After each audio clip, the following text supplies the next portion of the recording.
Tottenham away. When we got Tottenham away.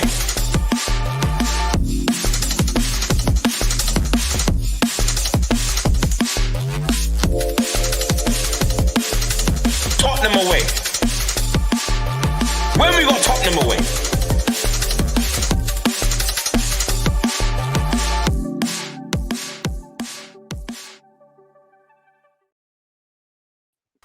Good evening, good evening, good evening. It's Friday night and we are live. Blah, blah, blah. Listen, the reason we're late is because this guy here Because of you. wanted to play 1990s LL Cool J R&B and hip hop. We had to listen to all his I'm on a soundtracks. vibe tonight, man. I'm on a vibe Round the tonight. way, girl. Do you know what? Do you know? I'll tell you what happened, guys. I'll tell you Sitting what and listening happened. to hip hop. Yeah, Like, Iggy, I'll the tell shop- you what happened. I was convinced we was going on live at 8:30, and I said it in this morning's Good Morning Tottenham away. No, I said because we normally go live on Friday night at 8:30. So I found myself sitting like this at 8:30. That's Monday. Monday's 8:30. And Friday, all right. Okay, all right. It's been a long week, but okay, whatever. So I'm here at 8:30. I've got my crisps. I've got my drink. And I'm just chilling. I'm like, right, wait. I thought, strange. 5 minutes, like 10 minutes. I thought no one's coming on. And then I looked again. I thought, and by this point, I've got the music on and stuff like that. So I'm like, I'm just kicked back, just chilling, waiting for the show to start. And I'm listening to the music. And then I think to myself, you come on. I thought, all right, it's coming at 9. I thought, well, I'm here now anyway. I'm just going to sit here listening to music, have a drink. And that 25 minutes, I tell you, it just got me on such a wicked vibe. And then you come on, and then that's when I'm in such a good mood, man. I love it. I love the 90s stuff. Love it. I miss it as well, man. And I was just saying, it's very hard to find a place in London where you can just kick back and listen to these like brilliant 90s. I know a few places. I definitely wanna. I know a great place, a great bar in Brighton. It's just 90s only. Such a great vibe. Really good. Do you know what? I would go all the way up. Do you know what? Big LL Cool Iggy. It's funny enough you should say that, Robert, because I was actually listening to LL Cool J. I was actually listening to Around the Way Girl. And that is, every time I hear that track, it just brings me exactly where I heard it the first time. So completely. And brilliant. Big up to you, Robert, for bringing that up. Whilst we're here, big up everyone in the chat, by the way. Big up everyone, massive. By the way, guys, truly appreciated the amount of guys subscribing to Tottenham Away and the Tottenham Away 2 channel. Wicked, the numbers just keep going up. Brilliant, keep it up, guys. And secondly, I want to big up Dean, who I met this morning at Tesco's. I was at Tesco. I was seeing the store manager about something to do with my work and stuff like that. And Dean was there, and Dean called me out. He just called me. He said that he's a massive fan of the show, massive fan of you as well, Stel. And big up Dean. And he just loves the show. And he said, his son plays for the West Ham. He's a goalkeeper, and he's a young son, obviously. So he was just telling me about his story and his boy's story and how he's a fan of the show. So I actually made a note of it, and I wanted to big him up. And by the way, big up everyone that's always a massive supporter of the show, and many of you are here tonight on the chat. Listen, big up to everyone in the chat. Thanks for tuning in as always. I'm just literally trying to get these images up to show Iggy and all of you at home. But basically, what I'm talking about is there's a place in Brighton, and on the weekend, you know what? Let's spend a minute or two talking about nice places with music. We all need music in our life. Listen, so why not? This place here, it's called the Black Lion, right? It's in the lanes. The lanes are like these windy roads in Brighton, and there's loads of little pubs and bars and venues like this. Like Brighton's a great place. I lived there for 6-7 years. This pub looks like one of those places where you go and get cottage pie, shepherd's pie, bangers and mash, right? You go in, and it's this kind of dark, tavern-y type vibe, right? Okay. So this turns into an R&B bar, club, hip hop. It's got a nice outdoor bit as well. I'm that telling looks you, nice. if anyone likes their 90s R&B and hip hop, the Black Lion in Brighton, you will not regret it. It is tune after tune after tune. You're not leaving. You're not leaving until, and it's open to like 3, 4 in the morning. Nice. It's open I'll late.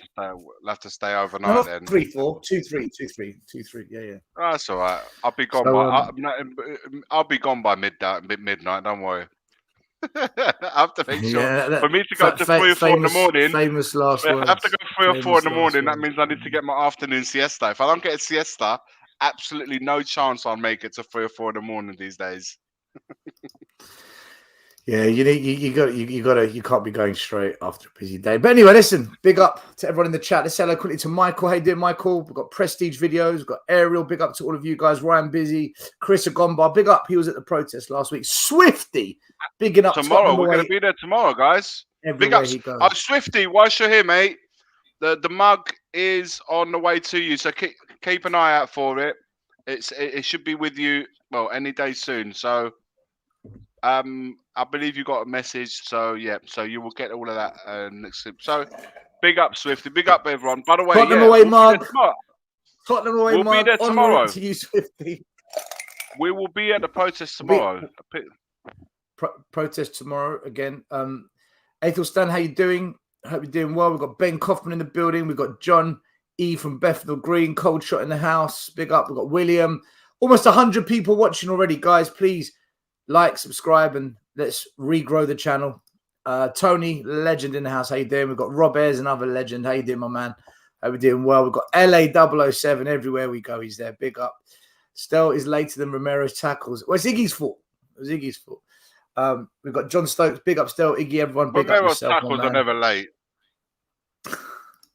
Big up, JJ. Mark Cousins, how you doing, my man? Hope you're doing well. Graham in the house. Graham, I'll see you tomorrow at the protest. Original protester. We've got JJ. Same. Tom Thacker. Big up. We've got Seb. Big up to Seb as well. David P. Big up Tottenham Way. Best team on YouTube. Thank you, my man. Best people in the chat. Toxic in the house. We've got Henry Thong everywhere we go. Henry's family follows us. You can't miss a good Henry Thong. Anthony, big up. Iggy, you're his favourite Milan supporter. Big up, Anthony. Forza Italia. Big up, Henry Thong, talking about the injuries to Man United. We're going to get into this tonight, actually, because I think it's going to affect the top 4 race for sure. Big up, Ron. We've got Robert Bullmore. How you doing, my man? Jammy Git in the building. Big up, Jammy Git. Not as good as DJ Ed Spent. We've got Daniel. We've got Ant. Iggy is the karaoke king from way back. Man can sing. We've got Corey Boy. How you doing, Corey Boy? Niall. How you doing, Niall? Hope you're doing well. The Tottenham, Good Morning Tottenham Way videos will be on this channel. At the moment, Iggy's putting them on Tottenham Way too, because we've just got a couple of logins that we need to sort out, but it's coming. Greco Christos, Nambore Stelio, Nambore. Oh, big up Greek Easter this weekend for you guys. So Greek Easter this weekend, yeah. Of you, for all the Orthodox that celebrate it, big up. Have a great Easter. It basically means you eat as much food that puts you into a coma. That's pretty much how it works. Which is basically every weekend for the Greeks. Yeah, it's just official. Isn't it? Big up, Corey Boy. Sophie in the building. Last week club in Eros. Oh, you went Gas Club. Sophie never went Gas Club. Yeah. I never liked the bloody place. I'll be honest with you. I never liked it, but Sophie did. And she used to drag me out there. I DJ'd at Gas Club. That was like the home. That was the home of garage in central London. Which is why she was there. No way. She was there because she liked garage, and she used to drag me there. And I can't believe I never, every time I used to go there, I used to always big up Sophie. Big up. There was always trouble when I used to go there. Nah, really? Well, that's probably because there's tourists in the area, innit? It's Leicester Square, Shaftesbury Avenue, man. I never liked it. Anyway, I never liked it. I used to go just to keep her quiet. Nice. Big up Baz. She was always on the dance floor anyway, and I wouldn't go anywhere near the dance floor. So there you go. There he is, Sammy Mehmet in the building. Listen, big up to Sammy. He came up to me last week at the protest, right? Yeah. There he is, Sammy, and big up his boy Harrison, man. Little Maradona. Look at him. Little Lionel Diego. Messi. Look at him. He's got the Diego. Look at him. He's got Diego. Big up, Sammy, man. Your boy. Hey, his boy's cool, man. His boy's cool. Asked him a few football questions. He's yeah. Football. Big up. How you doing? Strasbourg. Hey, Forza Lazio, bro. Good team this year, Lazio. Very, very good team. Very good team. Steve's a Newcastle fan, by the way. Big up, Ariel. How you doing? We've got Anthony. Newcastle not doing too bad Scott M. Right, Scott, I need to ask you a question.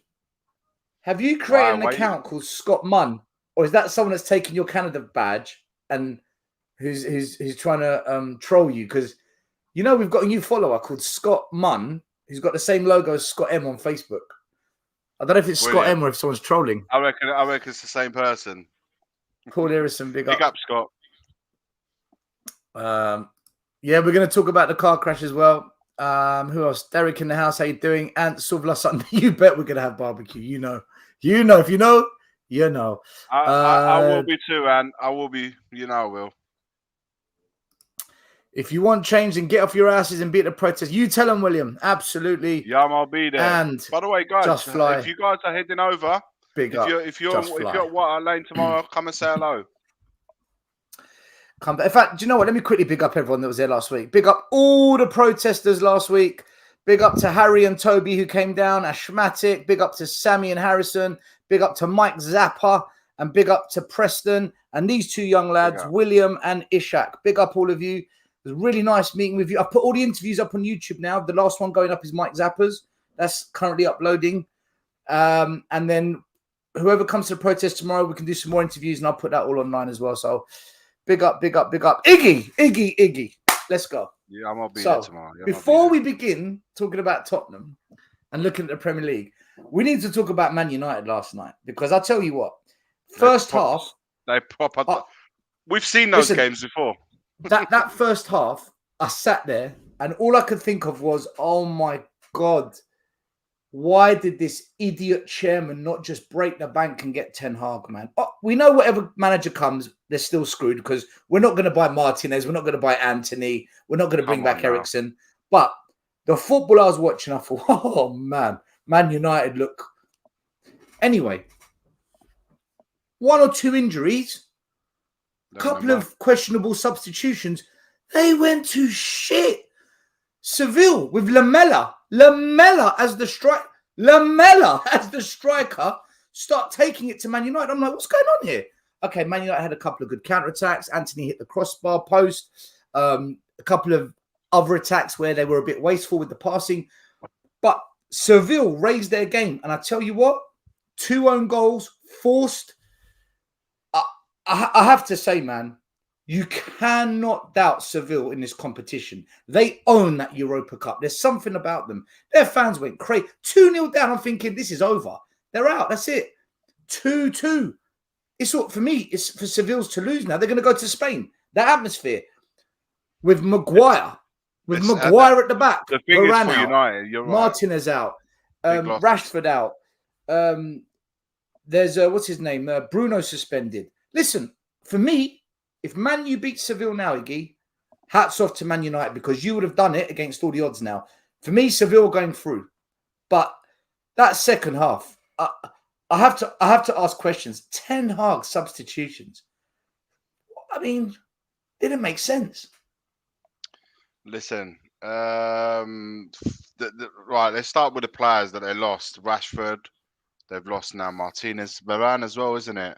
So that's some big hit. And what was it? Casemiro, was he still out? Or was he back yesterday? I didn't actually. I watched a different game. I didn't watch the main. I saw the highlights. So they got Casemiro back, and now they've lost their 2 centre backs. And Rashford is out for 3 weeks, up to 3 weeks. He's going to miss up to 3 games. So listen, they're big hits. Sometimes I'd rather lose a game than lose 3 players, if that makes sense, because you can always overturn a result. But now they're having to go over there and essentially win, doesn't they? They've gone from a winning position to drawing. Now they've got to go over there and beat them, essentially. And so both teams, really, it's up for grabs. And to do that without 3 of your key players is a massive loss, because it's like you said, This is, you know what? There are certain teams that when a certain competition comes alive, they are there. Seville is one of them. They've got that history with the cup, with previously with Emery there and so forth. So it's their competition, and United have gone from a really good position of taking it to them in the next leg to now it's all up for grabs. Iggy, And this is gonna be a hard one to call. They were in control yesterday. So 1 minute, I'll try and get this up. Right, they were in control yesterday, okay? And then he takes off Anthony, who for me was their best player on the day. Right, Anthony was doing so well, and he took off Martial, and Martial, he was pinging balls through to Sabitzer, and he actually had a good game. And I'm thinking, you've taken off Martial, you've taken off Anthony. Where's your attacking desire to go and get a third and a fourth? Okay, Varane went off injured, and sorry, I'm looking at the wrong screen here. And he brings off Ericsson, who's come back from injury, and he brings on Weghorst. And I'm like, what are you doing? Like, what are you actually doing? Also, I think, I'm thinking you've just killed your attacking advantage, because Martial and Anthony, they were having a really good game between them. Really having a good game. It's like, why would you take them off? It's almost like at 2-0. He's like, okay, I'll settle for that. And he just opened the door for Seville. And then on the 81st minute, he makes his last sub. So he's got no more subs left. He's got no more subs left now because he's made them all. And literally 3 minutes later, Martinez goes off injured. So they're playing the last 10 minutes, including injury time, with 10 men. He didn't hold anything back. I'm like, look, I just found it very questionable what Ten Hag was doing. But you know especially with the defence that was weakened. Especially with his defence that was weakened. The thing is, Man United have been on a run at the moment, haven't they? They've been doing really well. Maybe he didn't have any reason to think that would happen. He trusted his players enough to make those changes, and maybe to still see the game out. 2-0, they were comfortable. You're saying up until that point, they were comfortable, and Seville showed no signs of perhaps coming back into the game. Obviously, with the changes, things opened up, and that's probably something that he would look at and say, I can't make that mistake again. And maybe he trusted his players a little bit too much. Maybe he thought the game was in the bag. But the game, can a game ever be considered in the bag on the 60th minute? Because I see the substitutes that he made on the 60th minute, and I don't think a game can ever be considered in the bag. Maybe that's something that Varane went off injured. Bruno Fernandes. You can't help that. That's 45th minute. I think he was worried about Bruno getting another card as well, because he's suspended for the next game now, Bruno. Yep. But taking Anthony off, I didn't get that. He took off Sancho as well. Sancho was having a good game. He took off all his best attacking players. It looks like he made 4 changes between the 62nd minute and the 65th. Iggy, this is what I'm saying to you, man. Iggy, what I'm saying to you. He took off good players. Bruno attacking mid, Sancho attacking wide, Martial, who's very influential in the attacking play in the game. And he brings on Ericsson, who's just come back from injury. Well, you can understand that. You can understand Ericsson. All right, you can understand it. Elanga, who's a kid, and Weghorst. Come on, man, Weghorst. He hasn't. Weghorst. He weakened them. The he didn't have a lot of. If you look at the options that he's had on the bench, he hasn't really got a lot. Like he had Iqbal, Vitek, Butland. Then don't make so many changes. No, listen, I'm not disagreeing with you. It's the fact that he made 4 changes he's made 4 changes in a matter of minutes. That's quite a lot, man. But like I said, he must have thought that was in the bag, or maybe this cup's not a priority. I don't know. Still, I don't know what we're thinking. Well, I think this cup is a priority because they've got nothing else to play for. Well, in the FA Cup, who they got on a weekend? Maybe I'll get into it in a minute. Maybe that was a this thinking. weekend. Yeah. They've got Nottingham Forest away. Okay, that's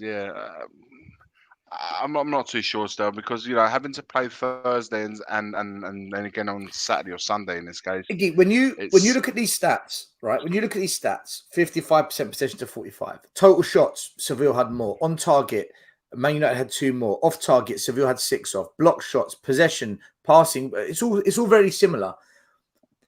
If you look from the first minute to the 60th, 65th minute, it was probably all one-sided. It was massively one-sided. This happened after those subs. As soon as you made those subs, the whole game swung. Well, that's an error from the manager's point of view. It's an error there. He made an error, and maybe he trusted his team a little bit too much to have the game. The game was wrapped up within 60 minutes. So he has to learn from that. He will learn from that. But now he's compromised possible qualification. In the leg. That's not Man United can't go over them, beat them, but 2-0 is way different to 2-2. So yeah, 2-0 without injuries, 2-2 with injuries, and they're going to have to juggle all the other domestic competitions in the UK as well. Guys, Will Stewart has set up a channel membership, so if you tap the button, you can become a member of the channel. I think you get mod privileges and other bits. But the reason I wanted to talk about Man United is because when you look at the league table, right? When you look at the league table, table, right?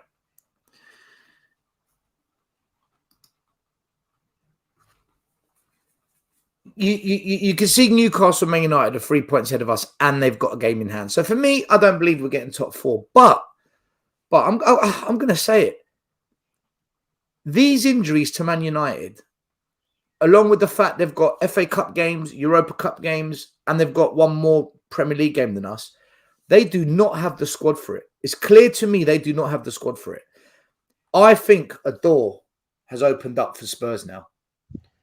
I think a window has opened up for Spurs now. Where I'd written us off, we're not getting top 4. And listen, if we get top 4, I don't care. If we don't get it, I don't care. Reeling us in. Stelios is getting reeled in. I don't care. I will not get excited. Listen, I will not get excited if we get top 4. For me, they're doing it again. No. I've sold my tickets. I've sold my tickets. I'm messing about, man. I'm messing about. Of course, I would rather us get top 4 than not. As a Spurs fan, I always want us to finish as high as possible. But I think a window has opened up now where Spurs can actually compete for it, especially with Man United come. If Man United come to us without Varane and without Martinez and with Son and Kane, suddenly it's game on. I'm just saying, Iggy. Suddenly it's game on. It is. Like, and then you remember the team you support. Listen, I said last week against the game against Brighton, and you guys all know how I was this time last year when it came to our boys. Every game I was going, come on, top 4, we can do it. The whole way through, I was like that. I honestly, I don't feel like that this time around, and it's just because of everything that's been happening at our club. And whilst I agree with what you're saying, on paper, it does look like the door is ajar for us to keep going. But we have to win tomorrow. I mean, Brentford, not Brentford. I beg your pardon. Bournemouth at home is an absolute must-win game. We cannot mess about. We have to go in with the same approach as if we're playing one of the top teams. We have to go in to beat them and try and get the game done, put it to bed early, so there's no nervousness kicking in the more the game goes on. I truly believe that.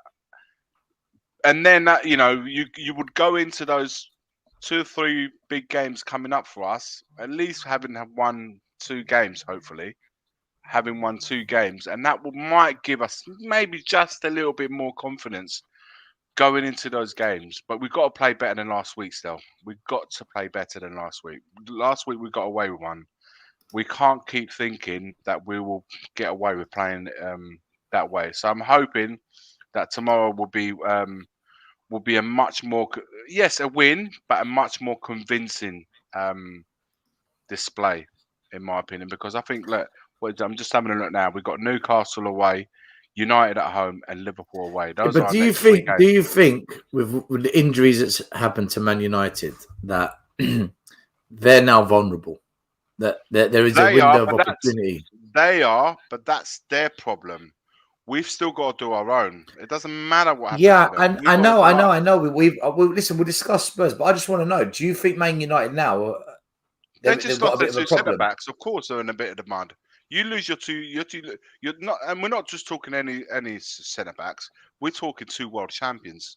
Varane is a world champion previously with France, and then this time around you got Martinez, another a more recent world champion with Argentina. These are elite, creme de la creme, and their club league winners. Martinez won the league with Ajax. Varane won the league with Real Madrid. We're not talking mugs here, man. We're talking proper champions here. We're not talking Eric Dyer and Longley. No, we're not. Now they got to play. Who is it? Maguire. Who's the other centre back they got? Who's going to be the other? So you got Maguire and I don't know, whoever, Lindelof. So it's a bit of a drop off, man. When you think, I think Luke Shaw might be carrying an injury as well. So it is and Rashford. Let's not underestimate the loss of Rashford.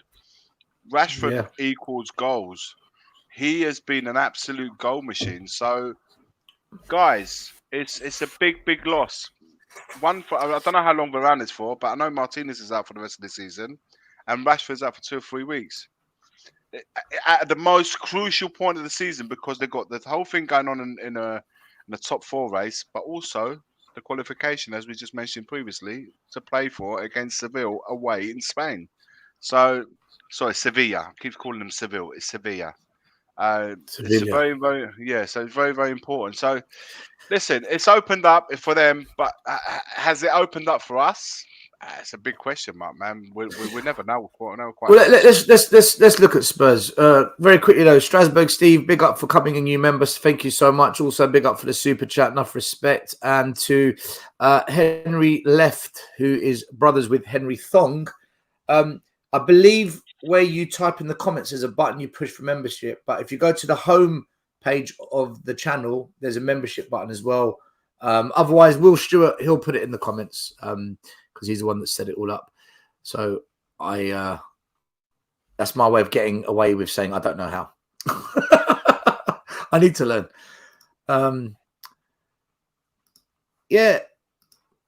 Let's go. Let's look at the fixtures.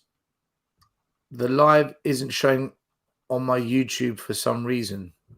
We are live on all 3 platforms. You've got to go to Andy. You've got to go to Tottenham away. Don't go to Tottenham away 2.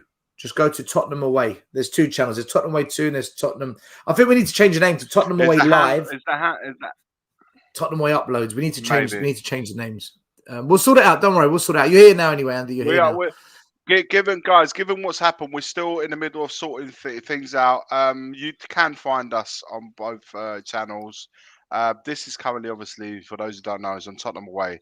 There is another channel, Tottenham Away 2, where I've been posting Good Morning Tottenham Away videos on there. So we're still in the middle of working it all out, but it will come. Just type in Tottenham Away, and you'll find us on one or the other. Subscribe to both, guys, and activate the notification bell. So every time there's a post going up or a live stream taking place, it will come on your device and you'll know. Do that and you can't go wrong. The notification bell.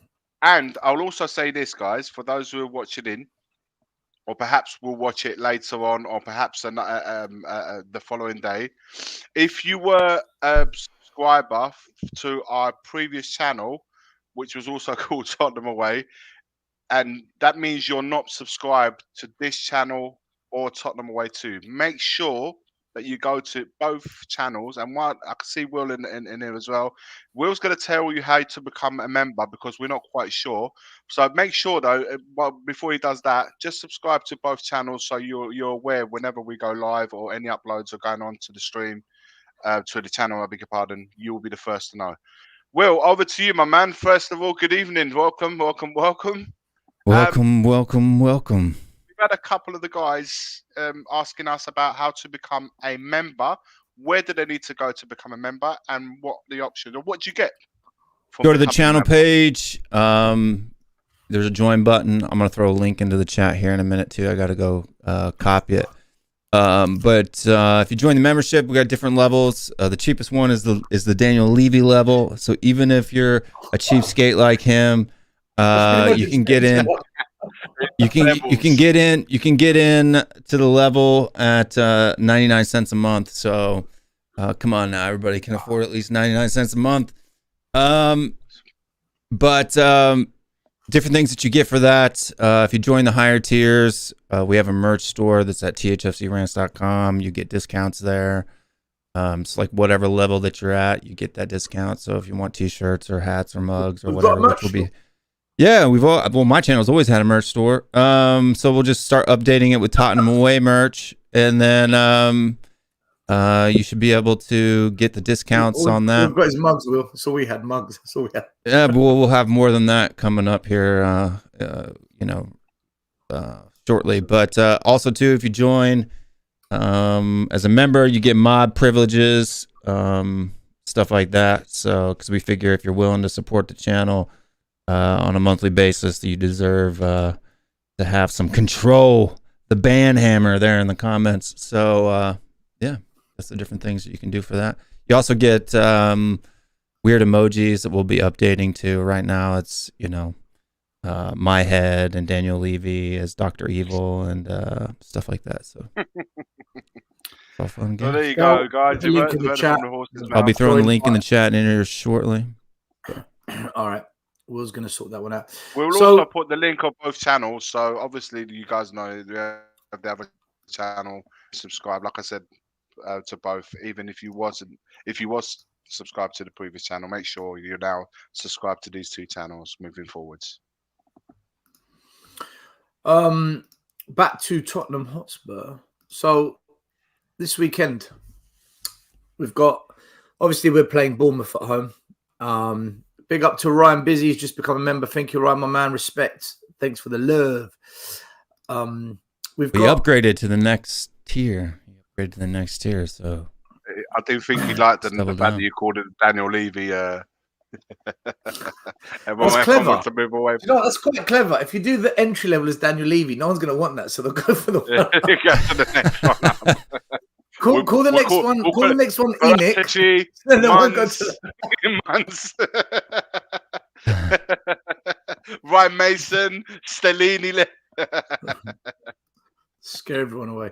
Yeah. Look, we've got Bournemouth at home. We'll talk about it in a minute. But Aston Villa Newcastle is a massive game. If Newcastle want to keep that lead ahead of us in the table, they need to beat Aston Villa. But Aston Villa are chasing us down, so that's a massive game for both teams tomorrow. They play before us, so by the time we play, we already know what Aston Villa and Newcastle result is. So yeah, definitely one to keep an eye out. That's going to be an early cook-off, 12:30 p.m. UK time, of course. 12:30 p.m. Crystal Palace, Southampton, not much of a game there. Everton, Fulham, the same. Bit of a relegation game, I guess. Well, Fulham aren't in relegation. Wolves, Brentford. That is, again, not much of a game. Chelsea, Brighton. Now, Chelsea need to start winning. They lost again in Madrid, 2-0. They've put Frank in. He's lost to Wolves. They've lost to Real Madrid. Brighton, as we know, are a good team. That would be an interesting game. Chelsea need to save their season. I don't know how much they can save, but they can't keep falling the way they are. And Brighton, they're trying to get into Europe, so that's a big game there. Man City, Leicester City. Now, this is a massive game for the title. I expect Man City to smash them. I mean, Leicester are a mess. West Ham, Arsenal. This is a game that a few fans have said might be a banana skin for Arsenal. We'll talk about that. Nottingham Forest, Man United. Forest at home have been tricky this year. I don't think that game's a given. I don't think Man United, with the defenders out, just go there and steamroll over them. And then Leeds United, Liverpool. Leeds fighting for survival. Liverpool just trying to get some points on the board. They're like Chelsea, a mess. But what do you make of the fixtures coming up this weekend, guys? Are we expecting Tottenham to beat Bournemouth? I think we will beat Bournemouth. I really do think we'll beat them.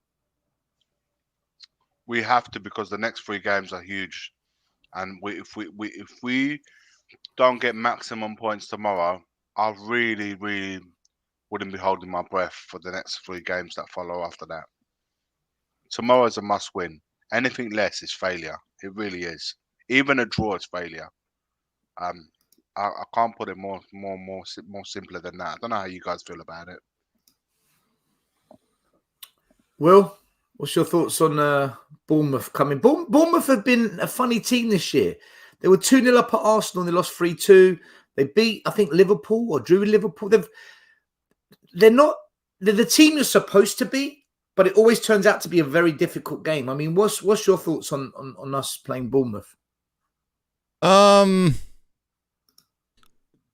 Bournemouth games go 2 ways, right? They we either beat them 9-0 or you tend to struggle against them and maybe pull out a draw. But look, I mean, let's be real. They don't have a whole lot going forward, and I think it should be an easy 3 points. Should is the key word to that, because with Tottenham, you never know. So, what's your prediction though? Prediction: I'm going to say 2-0 probably for us. 2-0 Spurs win. Strasbourg, Steve, just to let you know, tonight it's just us 3, but I'm happy to bring you on next week on the fan show next Friday if you want, for sure. Okay, I just want to get through this week, and then next week, for sure, we'll open it up. Okay, just so you're aware. I think Spurs will win it 2-1. I think it's going to be a close game. I don't think that we are going to dominate this. I think we just play rubbish football. I don't rate Tottenham at all. I think we're terrible, but I think we're going to beat them. I think we're going to win 2-1. And like Iggy said, if we don't win, I don't know, man. I don't know. I we're in the mud. Say it. We're in the mud if we don't win tomorrow. Yeah, but you know what's going to happen? Newcastle will draw with Villa. Man United will lose. We'll get a draw. So it's actually all right. you know that's how it's going to pan out, right? We listen. We have to win. We can't then go to Newcastle away, and we don't deal with pressure well as a team. We've not shown any signs of dealing with pressure well. So I think tomorrow's an absolute must in front of our fans, in our stadium. Nothing else but 3 points will do for me. What do you think the score is going to be? By the way, we've got 190 people watching, which is unbelievable considering we've just restarted the channel. Please smash a like, subscribe, and tell your friends and family. Big up, everyone. Thank you for supporting us, as always. What's your prediction, Iggy? Will's gone 2-0. I've gone 2-1. Let us know your predictions in the comments as well, guys. Dan has said Will Stewart giving a prediction. No way, I can't believe it. So why wouldn't I give a prediction? Shots fired by Dan. My score for tomorrow, 2-0. I think we'll win by 2 clear goals. 2-0, 3-1. But that's normally I see us winning. Maybe not playing comfortably for the whole 90 minutes, but I see us winning it by 2 goals. 2 goals. We go for 2-0 as well, or 3-1. Who, me? Yeah. Yeah, I said, I think we'll win by 2 clear goals, either 2-0 or 3-1. But I'll say 2-0 for argument's sake. So we got a bunch of new members too, so big up those guys. Here's the kicker. You will get mod access for becoming a member. If you abuse that mod access, you will lose your mod access. So Henry Thong TV, we appreciate the membership. Big up, my man. I'll make you guys a mod there. So Will's going to sort it all out. I've got a couple of super chats here. Let me quickly do. Wolves, thank you for the super chat donation. Big up. I think you've probably put some kind of emoji, which I can't see on this. But anyway, thank you, my man. Big up to you for that. A user, thank you for your super chat. Why are we showing red cross on our last game we won? Are we? Where's the red cross? No, that's 5 games ago. That's not the first game. That's the So the far left is the most recent game. So the far left is the most recent, and then obviously the far right is obviously the 5 games ago. That makes sense. Henry Fong, big up. William Leon, thank you. Big up for the membership. Unbelievable. Loving it. Swifty, thank you for the super chat, brother. Keep up the great work. Brother, we will. We will. Happy Easter to you, George. Yeah, look, I think, if we do beat Bournemouth, which we're all predicting we will, so that means we're going to lose now. Let us know your predictions in the comments, guys. Tell us what you think. That puts us on 50 points, 56. So now we tie with Newcastle, Man United. If Man United, Newcastle draw, don't win, whatever anyone says, we are well in a top 4 race. And isn't that just typical of Tottenham, isn't it? To get into that position, and then, fans, like you said, will get sucked back in. Suddenly, you see, that's why we sat Conte. We're back in a top 4 race, even though we were in one with Conte. It's just gonna create all the hype. Everyone's gonna want to get a ticket for the games. Everyone's gonna want to be there or thereabouts, involved with the club again. Listen, it's just the same thing repeats itself, isn't it? The first thing is first. We are Tottenham fans. We want Tottenham to win, no matter. Of course. Rule number 1. However, by doing that, I get what you're saying, but do you know what? Even if we do or we don't, or it's a maybe, blah blah. Every time something happens, people will use that to suit the narrative. We are first and foremost Tottenham fans, and during that 90 minutes, we want the team to win, no matter what. However, that doesn't change anything that we think around the 90 minutes. It doesn't change our stance. It doesn't change our thinking process. It doesn't change absolutely anything. But during that 90 minutes, of course, we want the team to do well. We want the team to win always. And at the end of it, if they want to, if we were to make top 4 and people want to say, see, without Conte, we did it, or we did it because of this or because of that, and Levy's going to be, he was right sacking Conte. Now it doesn't matter. None of that matters, because the truth is there to be. You can clearly see what the deal is, and it doesn't matter for or against. There will always be arguments and people to suit narrative. But fundamentally, during the 90 minutes, the only thing I want is Spurs to win as many games as possible. So, and tomorrow will be no different. I couldn't care less about what would the argument at the end of the season. If we make top 4, we don't. Well, there's a lot of positive predictions here. We've got 3-0 from Ryan Busy, Mark Swifty 2-1, Henry Thong 2-1, David Clark with a whopping 4-1. He tends to get it right, by the way. If anyone's a betting man, you know what? This is the bet you want to put, because David is incredibly accurate with a lot of the scores throughout the season. David, we do take note. Don't worry about that, man. He's normally incredibly. I can't believe how many he's got right this season alone. He does call it well. Toxic Headshot 4-0. JJ 3-1. My prediction: Pain. 2-0 to Tottenham. Rob Ayres 3-0. Scott M 3-0. Do you know what, guys? I'm worried. When everyone gets this confident, this is when Everton and Southampton happen. When all the predictions are this confident, I might go 1-1 now. I might go 1-1 now, because this is what happened. How many people were confident of us beating Brighton last week? Nobody. I don't remember a lot of people. That's what I mean. That's what I mean, Iggy. We're not confident. Result. Confident. This is big up Michael Zito for your membership. Thank you so much. Do you know? Look, 1-0 or 2-1 is kind of what we've been saying. Tony Rodriguez has balanced it out a little bit, so we're all right. We're all right. 2-1 from Tom. Robert saying 3-1. Oh my goodness me! Look at these predictions. Don't worry. I think Saka's left foot might be right. I think you might be right, Saka. 1-1, 3-0. This channel should be up to 10K by now. We were, but And we will, Johnny, we will do it We'll be again, there mate. quick. We will do it again. Something We like will do it again. over on Tottenham Away too. It's like what, almost 1,100 in a week. On this Anthony, channel, we've gone up 400 or 500 in a couple of days. So yeah, it'll get. Yeah, we will do back. We've got 2 channels, and we will get them both to 10K. Don't worry about that. We will do it even better this time around. Anthony, big love, my word. Big up, brother. Big up for the super chat. Chelsea is going to have a tricky matchup versus Brighton. De Zerbi is an excellent manager, and from how he was able to develop youth at Sassuolo, I knew his attacking style would suit the Premier League. You guys need a win. He's going 3-1 versus Bournemouth for Spurs. But look, he's put in a super chat. Let's talk about this. De Zerbi, step by step, taking Brighton away to Stamford Bridge. You spoke about De Zerbi. You spoke about De Zerbi not that long ago. You said you're a massive fan of De Zerbi. I like the way they zip that ball on the ground with pace, and they do it to feet. I think it's quality. Do I think they will go to Chelsea and win? Chelsea are a weird team, man.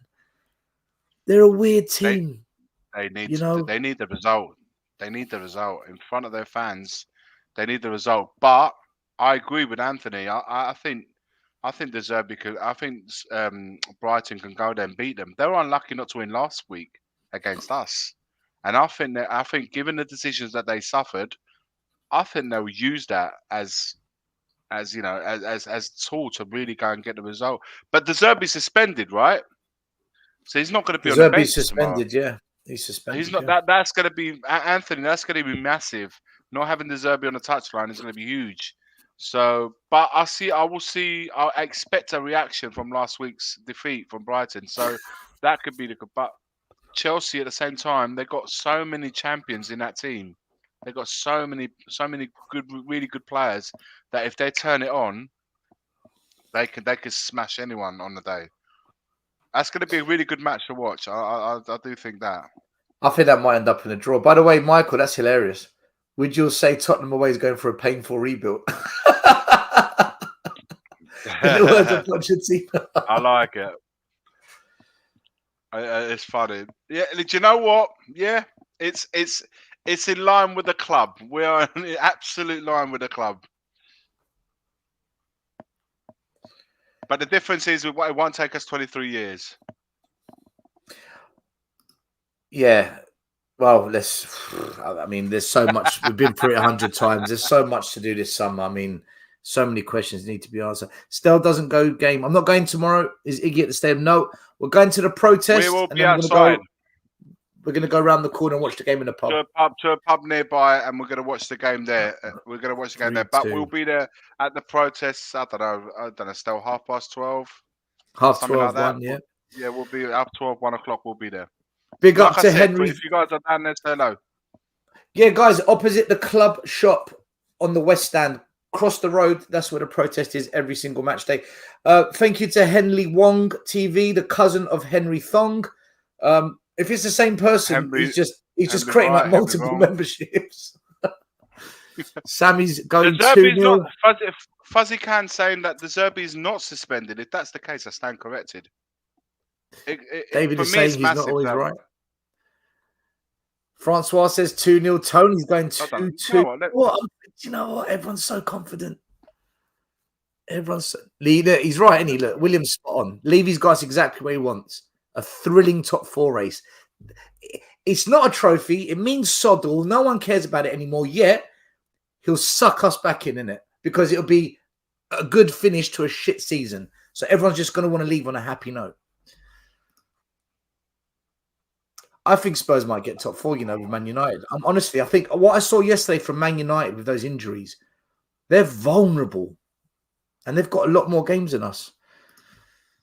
I'm worried about this one, lads. I wasn't Dazza until everyone's predictions said we were going to win. Smash the like, everyone. 7-3, 5-1. I think these lot are just joking. If we have our 12th man VAR, it could be more. Here we go. Dan's going on 2-1 win to Bournemouth. Toxic 3-1. Jack saying 1-0. Listen, it's fair to say everyone except for Dan is predicting a win. And Tony, he's gone for a draw. So I think Dan's trying to balance the the predictions. What do you make of Newcastle's game tomorrow with Aston Villa? Aston Villa is 6th. They're the second most informed. Actually, no. Newcastle won 5 in a row. Look at that.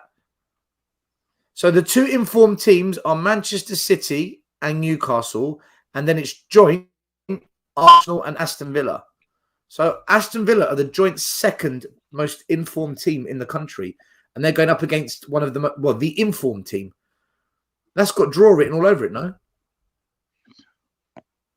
It's at St James's Park, so Newcastle got home advantage.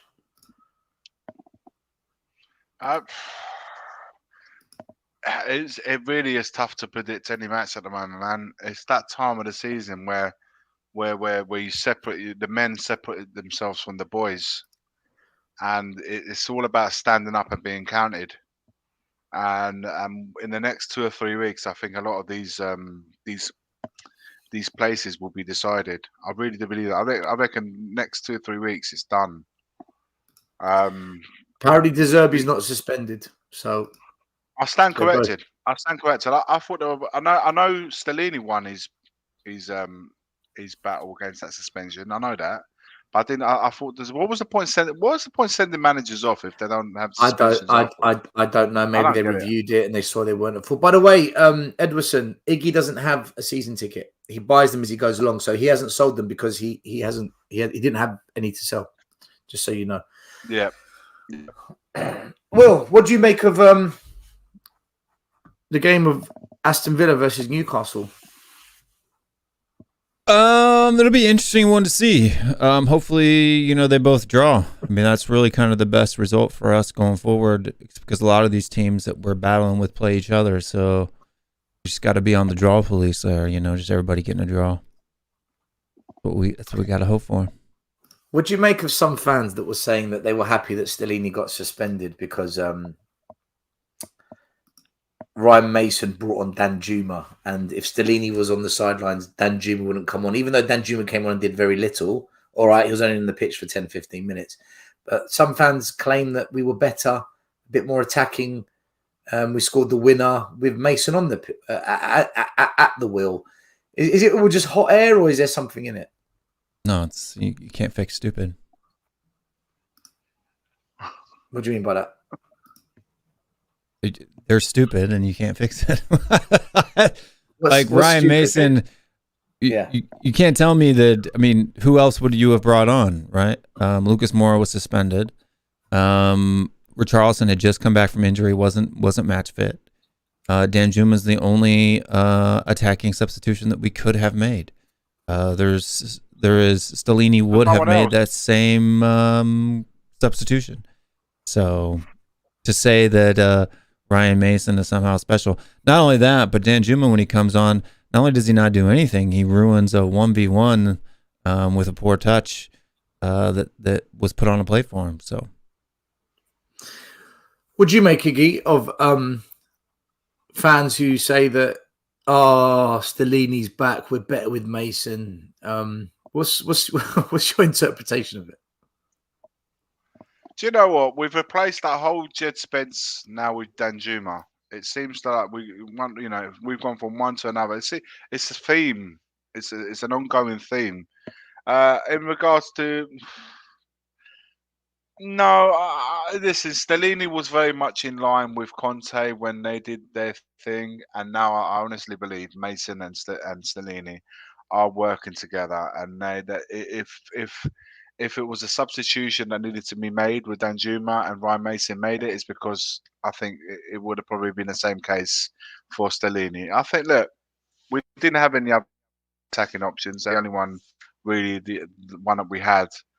I think Dan Juma will get his game time. It could be 10, 15 minutes here and there, 20 minutes, half an hour. I think that will happen with more games to come. But I said it in the stream on Henry yesterday. I would start, given that we play one game a week, I would always start with our best three. In my view, it's Kane, it's Kulusevski, and it's Son.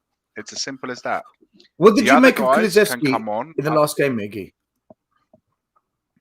I said it again. I said yesterday. He's not quite the same one that we had.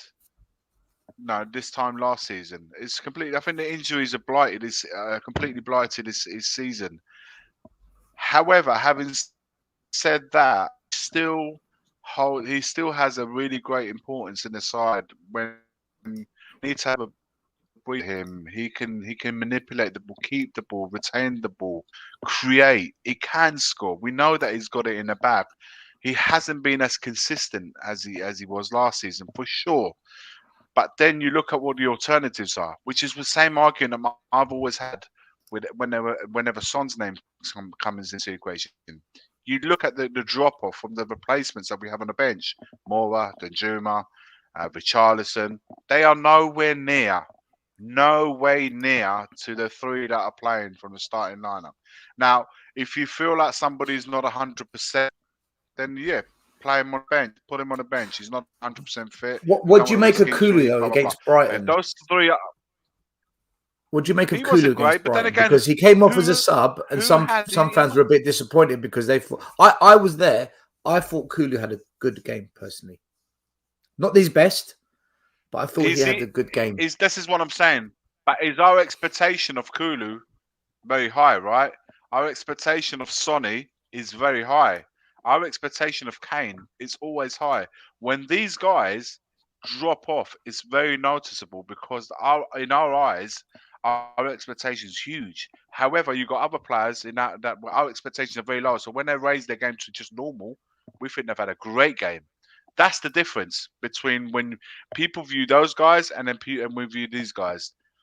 You know, look at, for example, I don't want to attack Emerson. I'm not. But I'm saying Emerson was always playing poor. As soon as he started playing how he should be playing, we think the guy's prime Cafu now because he's up his level. He hasn't. He should be playing at that level regardless. What we was seeing is way below the level. That's the difference. So you have to know when someone's below the level, on the level, and above the level. And I believe we've gotten used to too much of Son, Kane, and Kulu playing at high level. But look, I realise the importance that Kulusevski does have in his team, and I would always play him because what he offers on that right hand side, nobody else in the squad can. It's as simple as that for me. And he's understanding. They all speak the same language, those three up front, and for me, they need to play one game a week. It's done.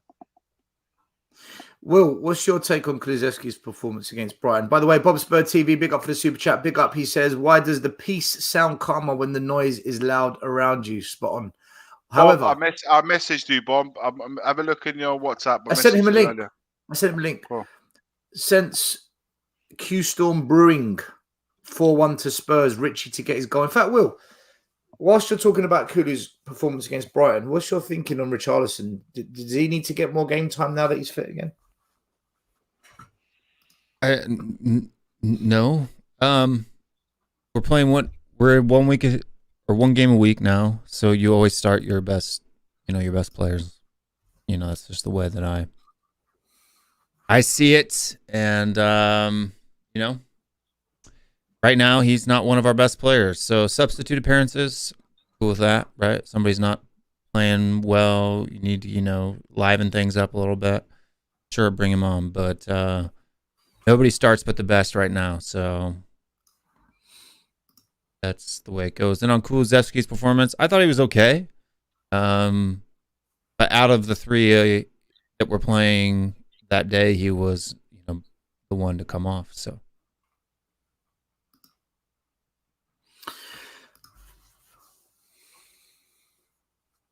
there's a period of games where I think we've got, in fact, let me bring it up. There's a period of games where we've got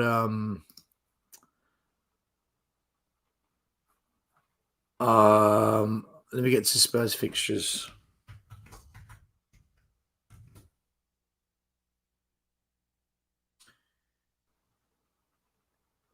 Yeah. So from Newcastle to Man United to Liverpool, there's literally 3 games in 1 week.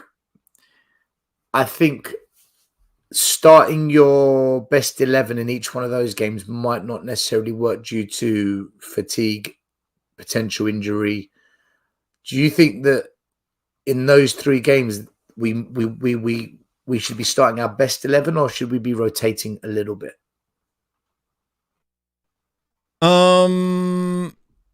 You got to be going with your best right now, man. We need every one of those points. We got to have, we got to get a result in all of those matches, and those are difficult matches, right? And then after that, in the end of the season, it's fairly light, right? Like our toughest game in the last 4 is Aston Villa. So you got to be going, full bore throughout the end of April there in that week. You have to. Iggy, would you rotate in those games? Or would you just go with your best 11 like Will's saying? I know some of the comments are saying why not mix it up a little bit. I don't think it's the time, man. The time right now is we're at the business end of the season. We are in April, man. It's a big month coming up. 1 game a week. We can't afford. We haven't got the luxury to rotate. Not in the way that we would like. The drop off between the first team, or what we consider to be the first team, and even then we've got 2 or 3 elements in there that we shouldn't even be considered first team players. However, we do have them in there. We cannot then add to that by changing the forwards to suit, to play Danjuma, Richarlison, and so forth. Would you drop Richarlison for Kane? No. Would you drop Lucas Kulusevski for Lucas? No. Would you drop Son for Danjuma? Not for me. I'm sorry. If, however, we had 3 games a week and we got Europe and we got cups and blah, blah, blah, then yes, then it's a complete different argument. I'll say, yeah, absolutely. A slight rotation, 2 or 3 players here and there, game by game, absolutely do it. It needs to be done to make sure that the energy levels from every player is as high as they can be.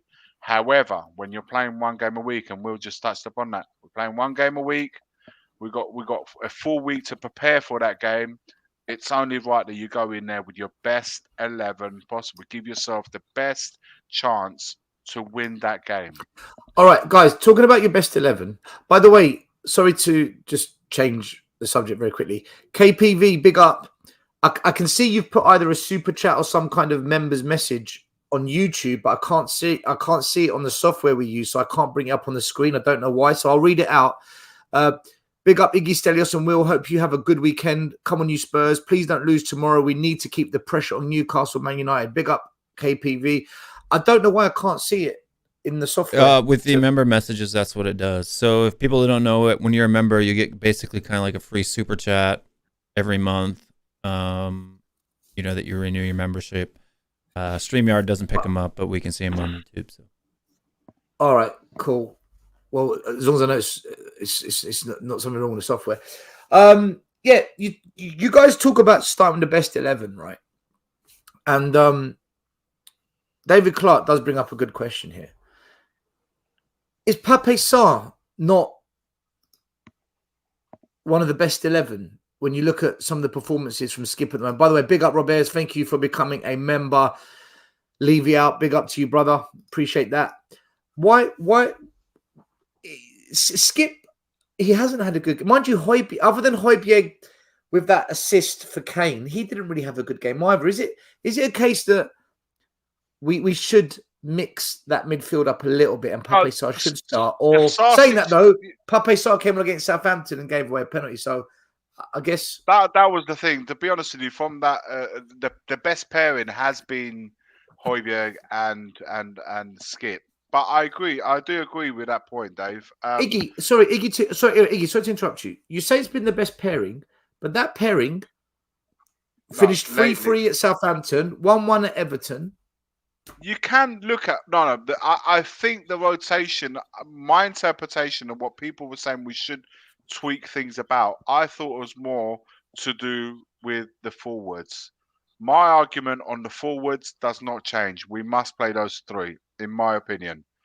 At the back, why even to you're not going to play Tanganga, We don't have Sanchez. choices at the back. We don't have choices at the back. The wing backs are whatever. They are Whoever's the fit only at the two moment. fit wing backs at the moment. So we Yeah. go with Poro and Perisic. Where You're not you gonna going to drop make Romero. the change? Exactly. Where can you make the change a little bit? Is in the central midfield. We haven't got Bentancur. We haven't got Bissouma. Sarr is the only one outside of that 11 that perhaps is in with a shout to start with the 11. What about the goalkeeper? Oh, come on now. Come on. No. What do you mean, come on? What do you mean, come on? No. Lloris plays, man. Lloris is our captain. That's nothing. There's nothing to take away with Foster. I think the goalkeeper thing has to happen next season. I've said this, but if you got the two goalkeepers fit and ready to play, you got to go with your captain. Lloris came back and we conceded. We were like an absolute disaster against Everton. If you're going to be a disaster, the goalkeeper is not going to be the cause of it. He wasn't the cause of it being a disaster at Everton. Or you know. Well, he was the one trying to play out from the back, disastrously. Why are they giving him the ball? Don't give him the ball. If I'm a player out there and I know my goalkeeper is pony on the back passes, I'm not giving him the ball. If the manager wants to have a go at me, I say you can piss off as well because I'm not giving him the ball because he can't kick. So I'd have it out with the manager. But he was doing it from goal kicks. He was doing it from goal kicks. He did the same thing against Brighton. Then I'll go up to the manager and say, you need to speak to him and have a go. Listen, I don't think he's a bad goalie. I just think he's. But we don't have a goal. Foster can't play out of the back either. Buffon. Exactly. He's better with his feet. I'll give him that. Foster is better with his feet than Lloris is. I'll give him that. So is that not a case for Foster to start then? No, he's not as good because he's better with his feet. The goalkeeper should be better with his hands, first and foremost, in my opinion. That's the modern day goalkeeper. Half of the job is distribution. But also, but until you're getting a player like Jose Sa or something like that in. If you want to play that way, then get the player that's meant to be allowing you to play that way. However, your job, your analysis of as a manager should be to work out the strengths and weaknesses of your players. If you know you've got a keeper that's pony with his feet, don't play from the back. If you want to insist in playing with a goalkeeper with his feet, then make sure you get the right one. Get rid of Lloris and then do it. We're not going to do it with 8 games to go. But this summer, if that's the way you want to do it moving forward, then get the right tools to do the job. It's simple as that. We can't drop our captain, man. This is our captain. Jose Sa should be the only goalkeeper that we signed this summer, and we should be willing to pay upwards of £60 million for him. So. Whoever you want. If Jose Sa is the best man for the job, and that's the best man that's going to allow you to play the football that you want to see from the back.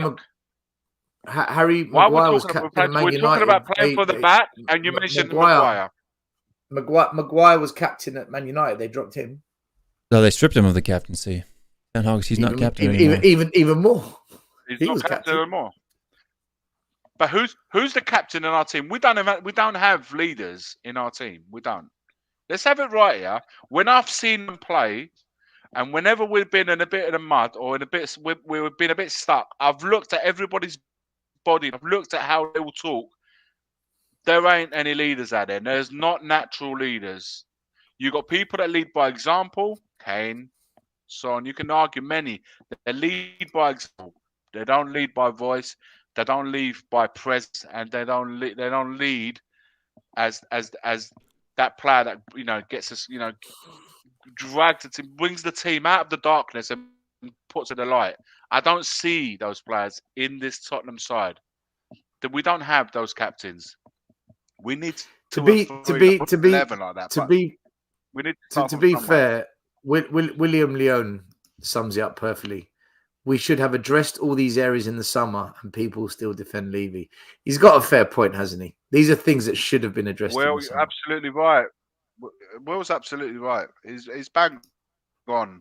But this is not just this summer, Will. This has been a few summers, and we've not ever addressed issue.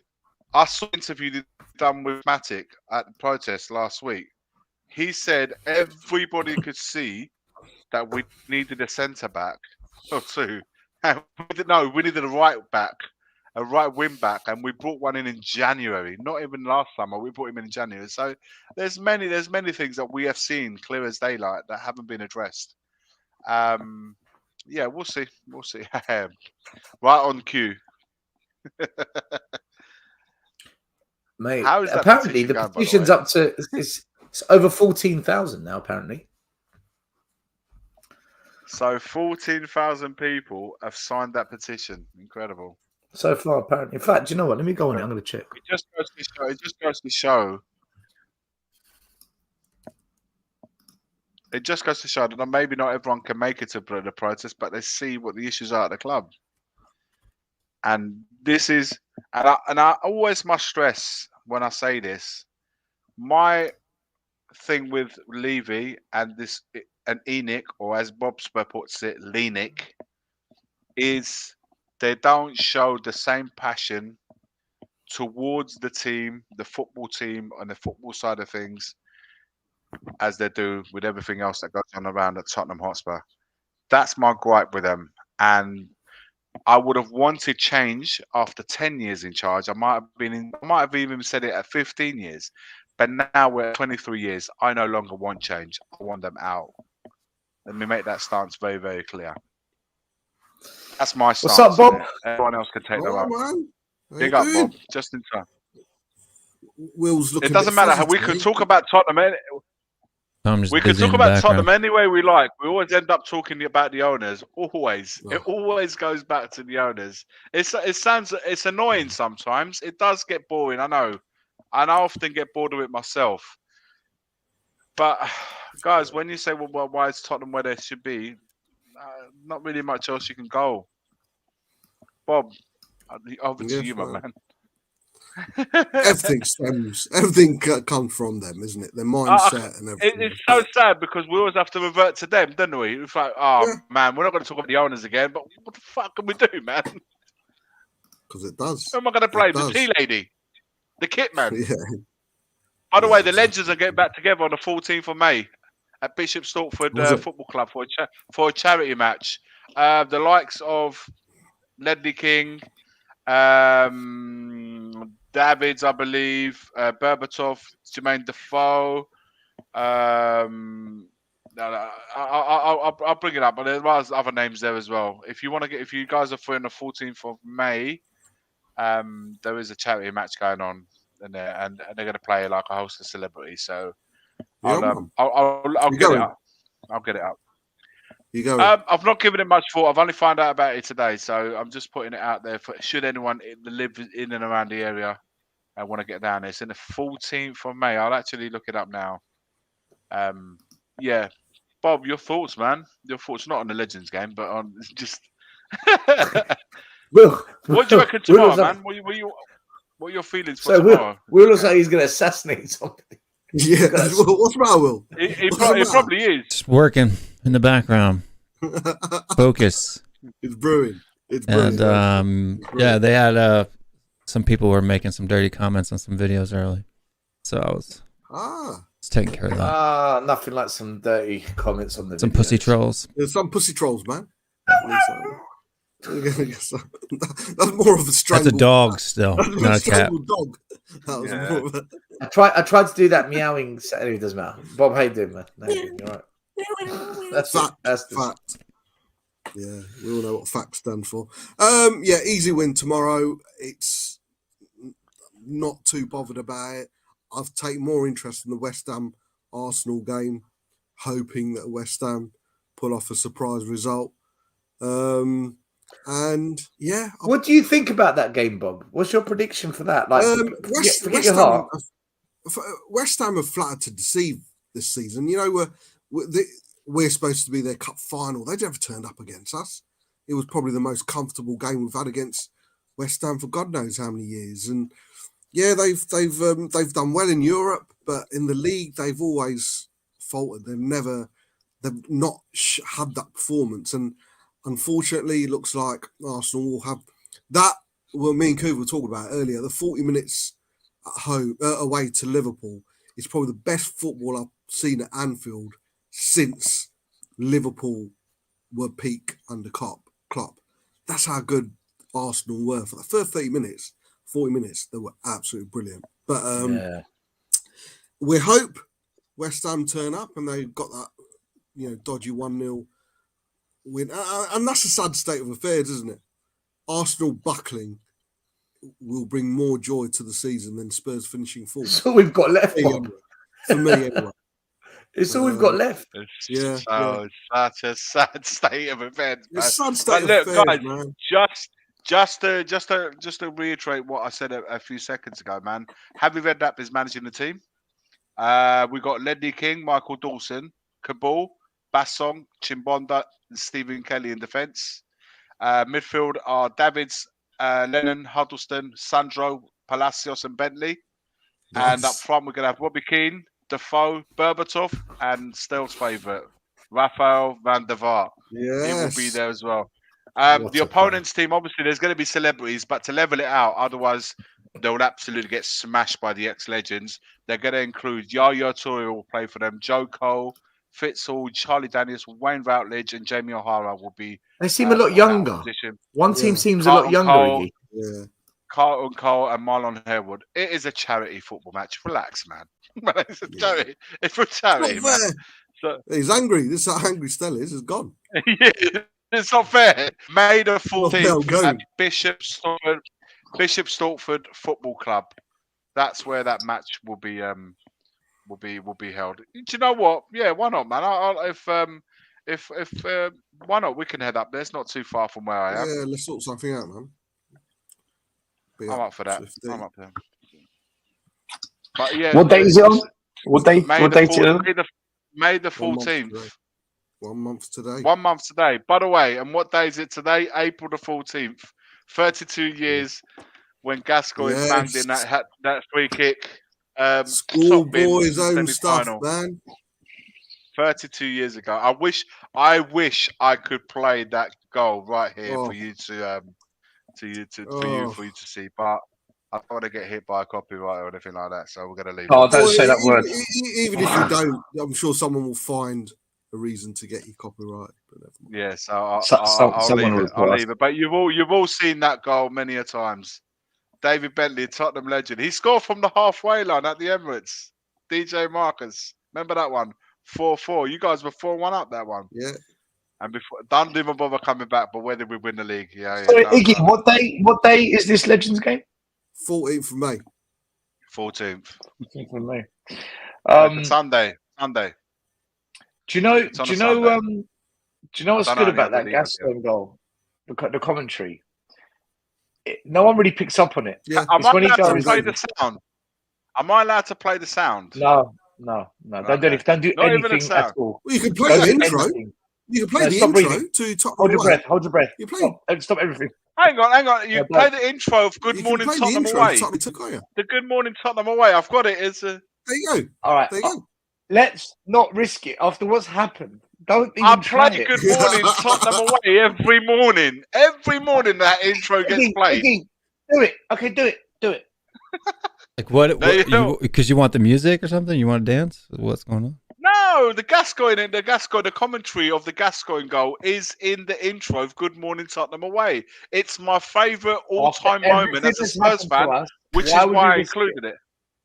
Yeah, but you've got music rolled over the top of it. Saying, okay, got you. And then in 4 months' time, they'll put a complaint in. Yeah, don't risk it. Okay. If it was in the wall, I think fuck it. But no, don't. Yeah, the snitch is watching. Do you know what? Saturday night, play it. You can play it as your intro. Do you know what? You got something to work on tomorrow. Are you doing it tomorrow? You're not doing it tomorrow. Next week. Fortnight. So you got enough time now to put that video together of Gascoigne. There's so many different angles of it as well, so you can put it all together and mash up. Happy Vasaki, boy! Happy Vasaki to everyone in the chat. It's a big Sikh celebration today. So happy Vasaki. Get those. They got the Sikh brothers out. Oh yeah. It's Greek Easter as well. Two big ones. Yeah, it's Good Friday for the Orthodox. Are you not allowed to eat chocolate? I don't follow the dietary rules of Easter. Is that a thing? You're not allowed to eat dairy or meat. Him follow Or anything. 40 days of. Him It's follow like anything. Lent. It's like Lent. It's like the fast. I mean, I don't do any of that. All right. Nobody tells you what to do. Exactly. The snitch will be watching. The snitch will be watching. If you are, thanks for watching, Paddy Fuckface. Appreciate it. Listen, if you go back to that Gascoigne goal, what I was going to say is there's a bit in the commentary that no one picks up on. It's when he goes, "Is he going to have a crack?" Who says that nowadays? He is, you know. He is, you know. Who says that? When do you hear like the BBC, the Sky Sports, the BT say, "Is he going to have a crack?" Go on, have a crack. A crack. Yeah, crack. Yeah. That is No one uses. Nobody uses that lingo. Nobody uses that lingo because. When I hear it, I'm like, that's what we used to say. We used to play down the park when we were 18 years old. Go on, have a crack. Have a crack, son. But the thing is Lineker that runs over to him. Word with him, didn't he? As a word, he goes, go on. He goes, hit it.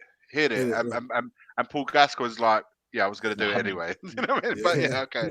But you know, sometimes a player just he has that thought in his head, and he just needs someone to run beside him and goes, hit it, just to reinforce that thought that he already had in his head. And that's all he needed in that moment. And what a goal! And by the way, that shirt is. I thought it was wasn't it John? I thought it was John Motson that did the commentary. No, Barry Davis. Barry Davis. He done the World Cup 1990 as well. Barry Davis. Yeah. Do you know when the ball hits the back of the net and he goes, "Oh, I say." Yeah. Thanks for crushing our ears right there, Sal. No, Brian Moore did the 1990. Yeah, no, he wanted to give you the essence of the 1991 commentary feel with the crackling voices and stuff like that, where the image wasn't quite HD. It was a bit fuzzy. Yeah. It was VHS. Makes it look like you're far away. Yeah, most you're far away VHS when you're watching it. And do you remember the studio guests? I don't remember BBC. that far, man. There's Lionel and Glenn Hoddle and oh my God, the Gooner, Northern Irish Gooner. O'Leary. No. The other one. Oh man. But yeah, it was the other one. And his face was because Arsenal. Andy Linnigan. No. Oh man, old geezer. That's an old school one. Andy Linnigan. Mate. Do you know that game? Oh, Jimmy. You know that game, right? You know that game was my first ever game as a Spurs fan that I went to. Really? Like the first game, mate. Listen to this story. Liam Brady, yeah, legend for Arsenal. Mate, the first game I ever went to was Spurs Southampton. We won 4-2. We scored 4 goals in 4 minutes. Nicky Barmby scored. And that's when I fell in love with Tottenham. It's the first game I went to, and that madness happens, okay? Standing only. I think I was 12, 13. Can't remember. But our school won tickets for the semi-final because in London, it was a big thing. London versus London. That's why they opened up Wembley. Wembley's never been used for a semi-final. They had to do it because where they're going to put Spurs and Arsenal. Because normally you go to Old Trafford, Ellen Road, they're like, now we'll keep it in London. And it was like the biggest game ever in the FA Cup. It's never happened, these two, So our school won some kind of competition. I think it was a police quiz competition. And only Spurs fans could do the raffle for it. So I was in the raffle for it. And I got pulled out. So I went with the school. Mate, I had no idea where I was. I had no idea who half the players were, right? And it's like one of the greatest semi-finals in the history of Spurs' history, and that Gaza scores that. I barely saw the goal, man. I'm not looking over everyone. Everyone's standing up. It was all I remember was at the end, as we were leaving the stadium, it was absolute madness. Yeah. Absolutely, the Arsenal fans were in tears because they won the league that year. Yeah, they've only lost one game all season, haven't they? Yeah, they were. We stopped them from doing the double. Yeah, mate. But and imagine they've won the league and they were in tears because they lost to Tottenham in the game of like the season, the century for them almost, and for us as well. The first semi-final ever to be played at Wembley as well. Yeah, that's what I'm saying. They opened up Wembley for that game. Yeah, and brilliant. What a day, man! What a day. But Barry Davis, Brian Moore had the 1990 World Cup semi-final against Germany. John Motson had the final, didn't he? He had the final against Forest.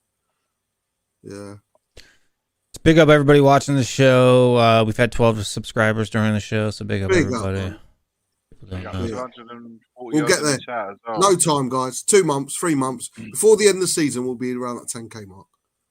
Make sure you subscribe and like to Bob Spur TV, guys. Bob's a big fan of the channel. We're a big fan of Bob Spur. He's on. Are you on tomorrow night, Bob? No, man. No, next week. Tomorrow morning, the usual drive guys, to work. like I'm hardly paying attention, and I remember them talking about that like 3 minutes ago. So. Still needs a memory update. So every fortnight I get a Sunday off, and for me, if I've got a Sunday off, I can do whatever I want Saturday night. If I know I've got work on the Sunday, man, it's just not right.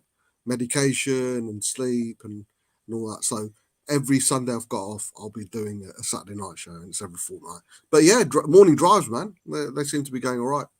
It's film morning tomorrow morning. We'll be talking movies rather than football. Fuck football. Oh, yeah. Still, McClintock. Someone put McClintock in the chat. Eddie McClintock, wasn't it? We've seen him at the Sunday League. No, Frank McClintock. Yeah, he's his grandkids. He's right. So yeah, he is the to my same club. guy. We see him all the time. Yeah. Frank McClintock was part of the 71 double team. He's like one of the most famous Arsenal players. Classy, man. He's a good guy, man. Mate, Bob, he's seen him at Stell's club like all the time. Yeah, I remember you saying story. Yeah. His grandson plays. I said to him, who's the best player you had to play up against? Like, who's the toughest player, the opponent you've ever come up against?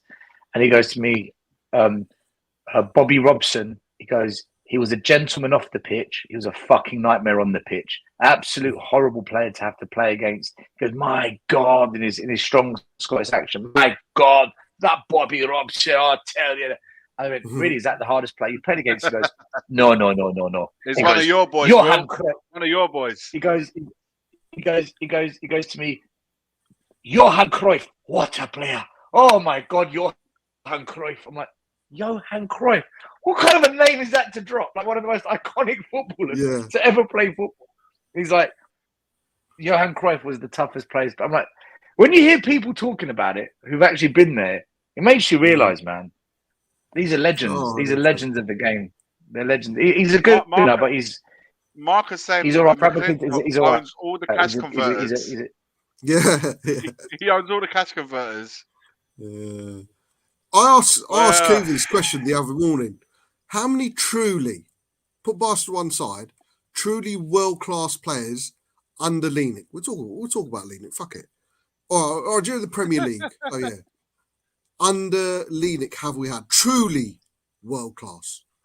When did they take over? 21. Ledley King? Yeah, could have been world-class. But was he considered world-class? Ledes, Modric, he was and Bale. Considered world-class amongst us. I mean, I suppose Henry said he's the toughest opponent he's ever faced, but truly world-class. Bale, Modric, Kane. But was Modric world-class at Spurs? Modric was world-class, man. He just never got. He never got the recognition because he was at Spurs. Yeah, he was at Spurs. I think if he's with world class, do you have to win a trophy to be classed as world class? Because there's no Tottenham player world class. That's exactly what I was going to go. You know what? William makes a good point. Williams put Bale, Kane, Son, King, and Modric. The third one. Okay, it wasn't world class. The answer to the question was great. I think the third was world class. I think the word "great" is overused. A great player. These five names. Be someone unique.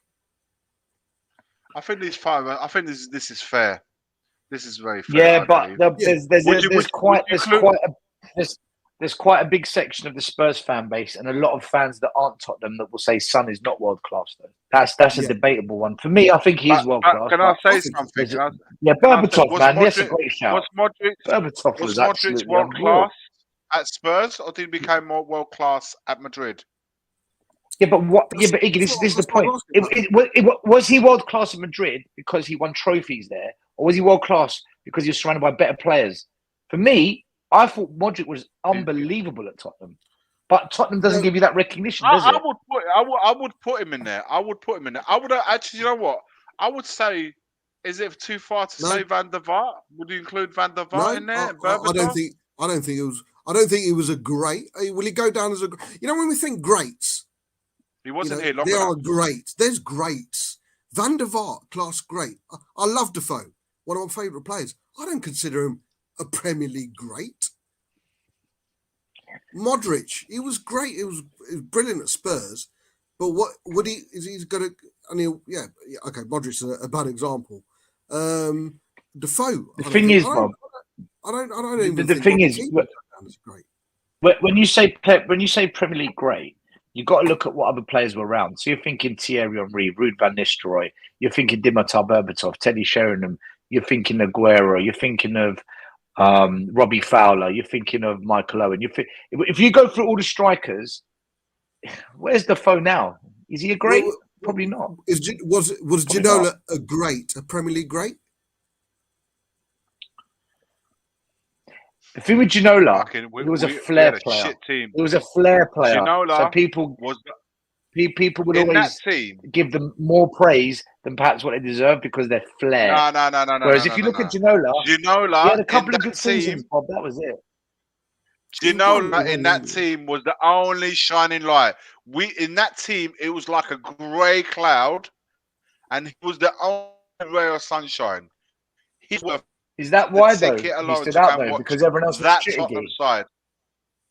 Yeah, but Iggy, is that why he stood out? Because 100%. Everyone else was shit. No. Hang on. Ginola was a quality player. Ginola was a brilliant player. He was, but he was surrounded by utter shit, man. He really was. That team was bad. He was quite, but he was amazing, man. His balance.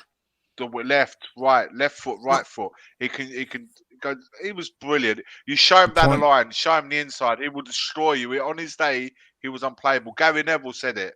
He was on his day. He was unplayable, and that was one of the best right backs in the league. That said it. Just to answer Twan55 because he's put it in there twice. We average about £5.5 million on a match day, so I would guess that it's probably close to that. Yeah. So like our match receipts on a day, like the match receipts for last year were 106 million. You divide that by 19. That's how many home matches we have each year. That's 5.5. So 5.5 million pounds around there, here or there. Maybe a little bit less because ticket prices may end up going to the artist rather than the stadium. So. But yeah, it's going to be around 5 mil. Yes. Bob, Rule Fox or Charleston, who's worse? Minerals he can piss off. Minerals, there's your answer. Rule Fox. Still bro. Rule Fox had longevity. When Richardson's got the same amount of seasons. He's trolling. Yeah, I know he is. He's trying. He's trolling. The thing is, you can't touch Richarlison with Bob. I don't know what it is he's got over him, but I don't know. Do you know what's funny? Do you know what's funny about that question? Do you know what's funny about that question, right? Minerals wasn't even born when Rule Fox played for Spurs. Yeah, but for a young guy, I tell you what, Minerals knows his stuff, man. He knows. He's got a lot of knowledge. That guy. 17. I remember him playing. No. I'm not knocking Minerals. That's how I know he's trolling. He doesn't know what Rule Fox was like. He knows what he's doing. Played for Norwich, and I was a kid. I don't know. I think Minerals is like 17, 18. How do you even remember these guys? These guys played in the 90s when I was a kid. Yeah, he's a studier of the game, man. He reads books. Fair play, man. Fair play. I like people who read books. I like his Rolex. Yeah. It's got the minerals. Nah, listen, guys, Minerals is a top guy, man. He comes on the shows all the time. I'm just saying I know he's trolling. He's been on the morning show. He's been on the morning drive shows, you know. He comes on there sometimes. Big up. Fucking 7:30 in the morning. Big up to Roy. Big up to Roy, the history of Tottenham Hotspur. Yeah. Everyone has different views on world class. That's the issue. Mine is they would get into any side in Europe. By the way, if anyone doesn't know the history of Tottenham Hotspur, follow them. Roy, when I mean they cover the history of Tottenham Hotspur, check them out. Roy, can you put a new link on my Facebook page, the Tottenham Way Facebook page? In fact, Roy, put a link in the chat now and I'll put it up on the screen so everyone can find you. If you want to know your history, Roy's the man. Believe you me. Roy's the man. Naybet, oh my God. Naybet. Jesus Christ. Stambouli, we've had some players, I tell you. We've had some players. Mate, I'll never forget when we went up to Man United away in the FA Cup and Lenik.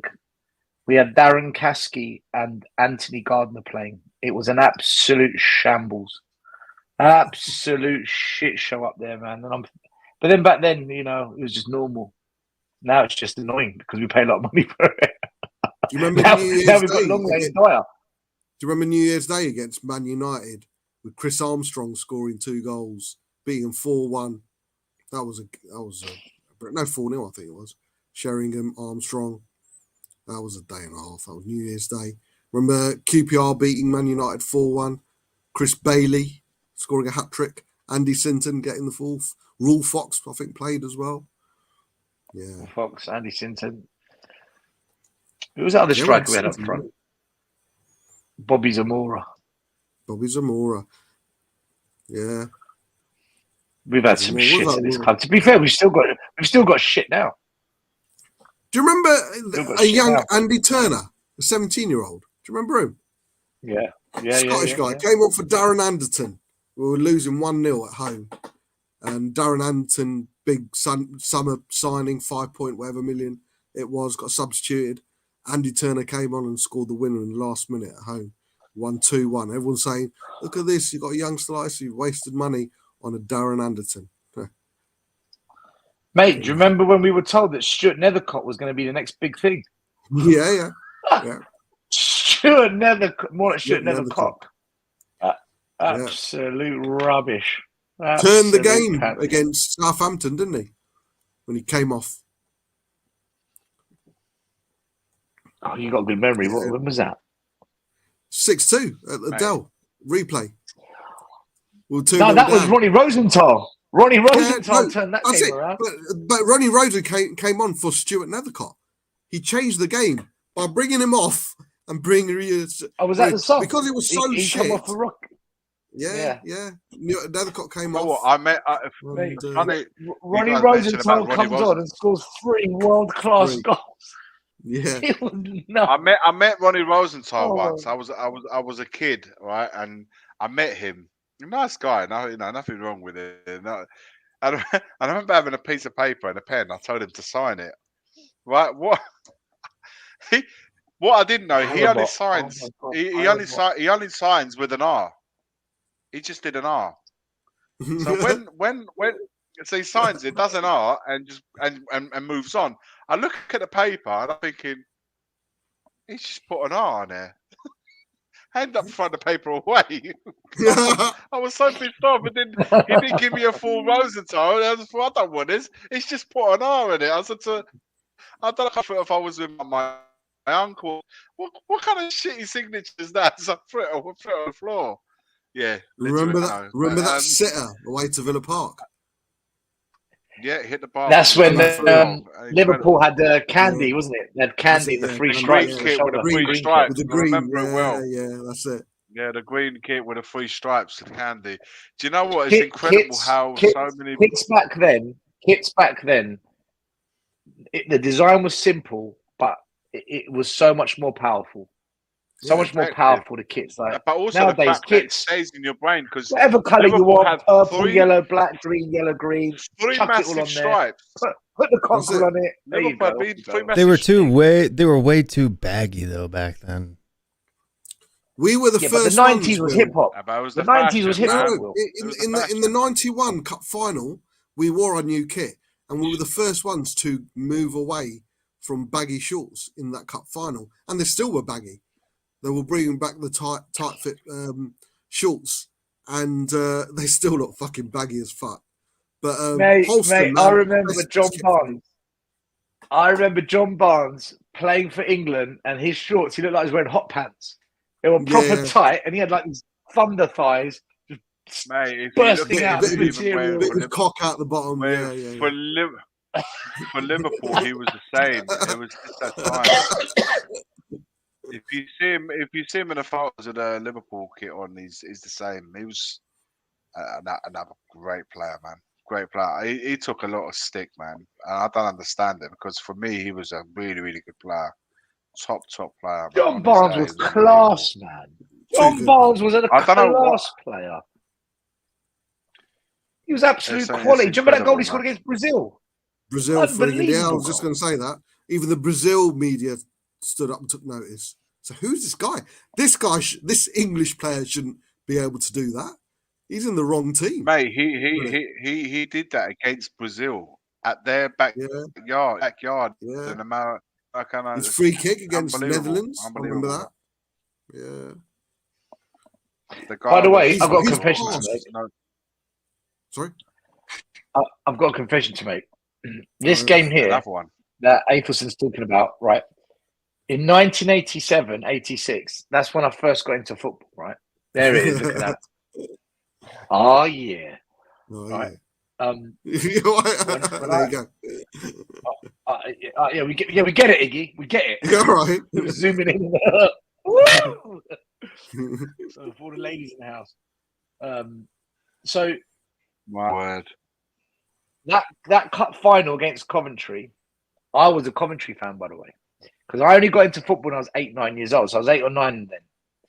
And the only reason I supported Coventry was because it was the first team I got all the Panini stickers for. I was 8 years old, right? Anyway, after that game, I was cheering when Mabbott scored the own goal, right? I was like, yeah. And but listen, I didn't know fuck all about football. I knew fucking nothing about it.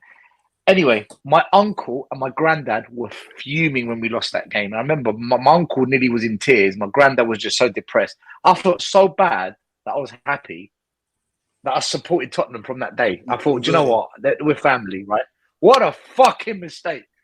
What an absolute fuck up, right? Not really. Where's Coventry now? Look how well Coventry... Yeah, well, Coventry now. What a mistake! Yeah, imagine you supporting Coventry right now. Let me tell you some fuck up. Because my uncle on the other side of the family was Liverpool, and my dad was Chelsea. That's why it was a fuck up, not because I supported Tottenham. Right? But anyway, listen. It is what it is. But that's what made me a Spurs fan. Spurs losing the cup final is what. Pity. Yeah. Pity, mate. I'm sorry for my granddad, man. I'm sorry for my granddad. Do you know what I mean? But you know what? The 87 cup final. Tell me more about this. I don't know the story of this. I told you, Roy knows his history. State 87. Tell us about this. Yeah, but what man was paid his job. Tell us what happened. I'm assuming this is the 1987 cup final. I was 10 years old, man. So we did. Did we have hosting back then? Yeah, we did. Yeah. But Steak for you. I could have been a fan of any club I wanted. Yeah. I mean, I started watching football back in 2002 World Cup. That's when I got into the game. What was the era? Did you know there was a Paul Stewart, Will, when you started?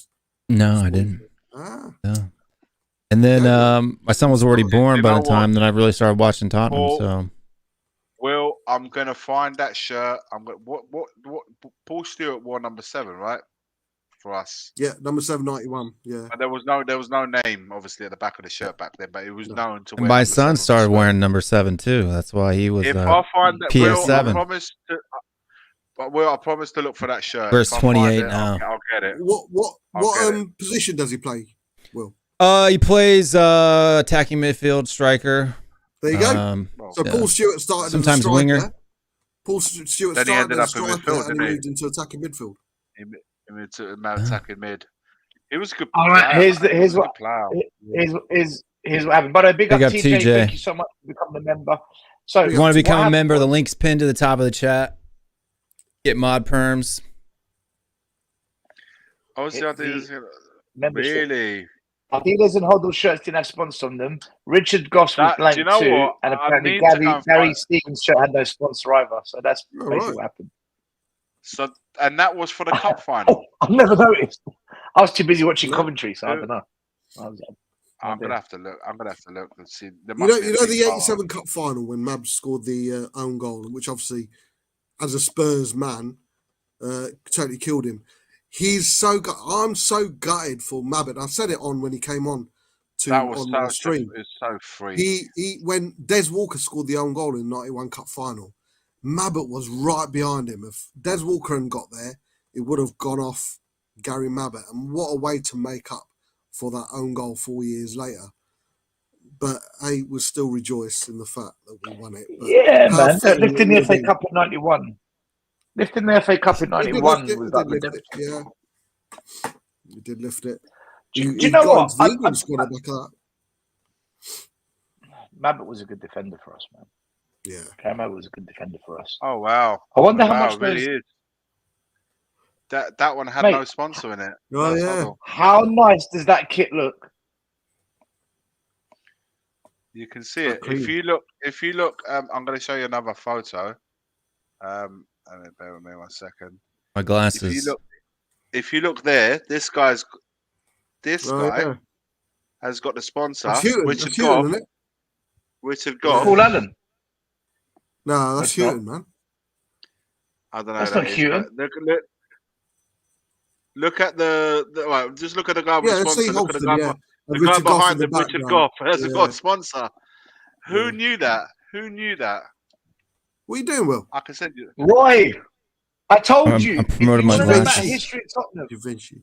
everyone needs to follow the history of Tottenham Hotspur. Roy knows his. He came up to me at the protest a couple of months ago. Introduced himself. I had a Mate. chat with him. Like, Mate, the guy lost his job. Lost his job because of the mess. How did they end up with a shirt with sponsors and others without? I don't know, man. Wow. well, Thanks for that. that's why the kit man lost his Do job. you know what? I That's why he love lost his those details. Those details of history. I love it. I love listening to it. Thanks for letting us Yeah. know, man. So for me, it's I my. only saw that final.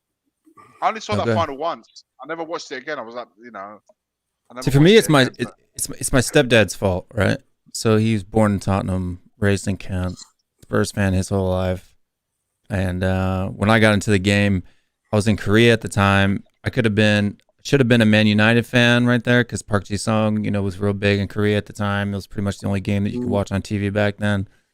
But I didn't, and then I was really big more in international football than I was on club football, and when Dempsey went to Tottenham, that was when I really first kind of started, really paying attention. And then son closed the deal.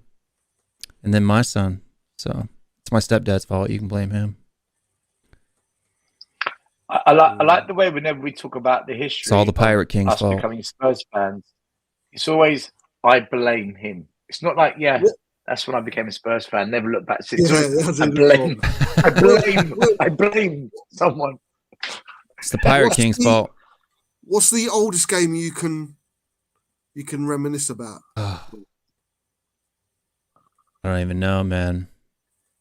Because after supporting him, we've obviously gone back and watched older games. But which really is it etched in your memory? Even it doesn't have to be the one that you watched live, that you rewatched, gone back and thought, "Fuck, I wish I was there," or "Wish I was supporting Spurs when I was that." Have you seen the '91 Cup final, for example, or the semi-final closely, or is it a specific game?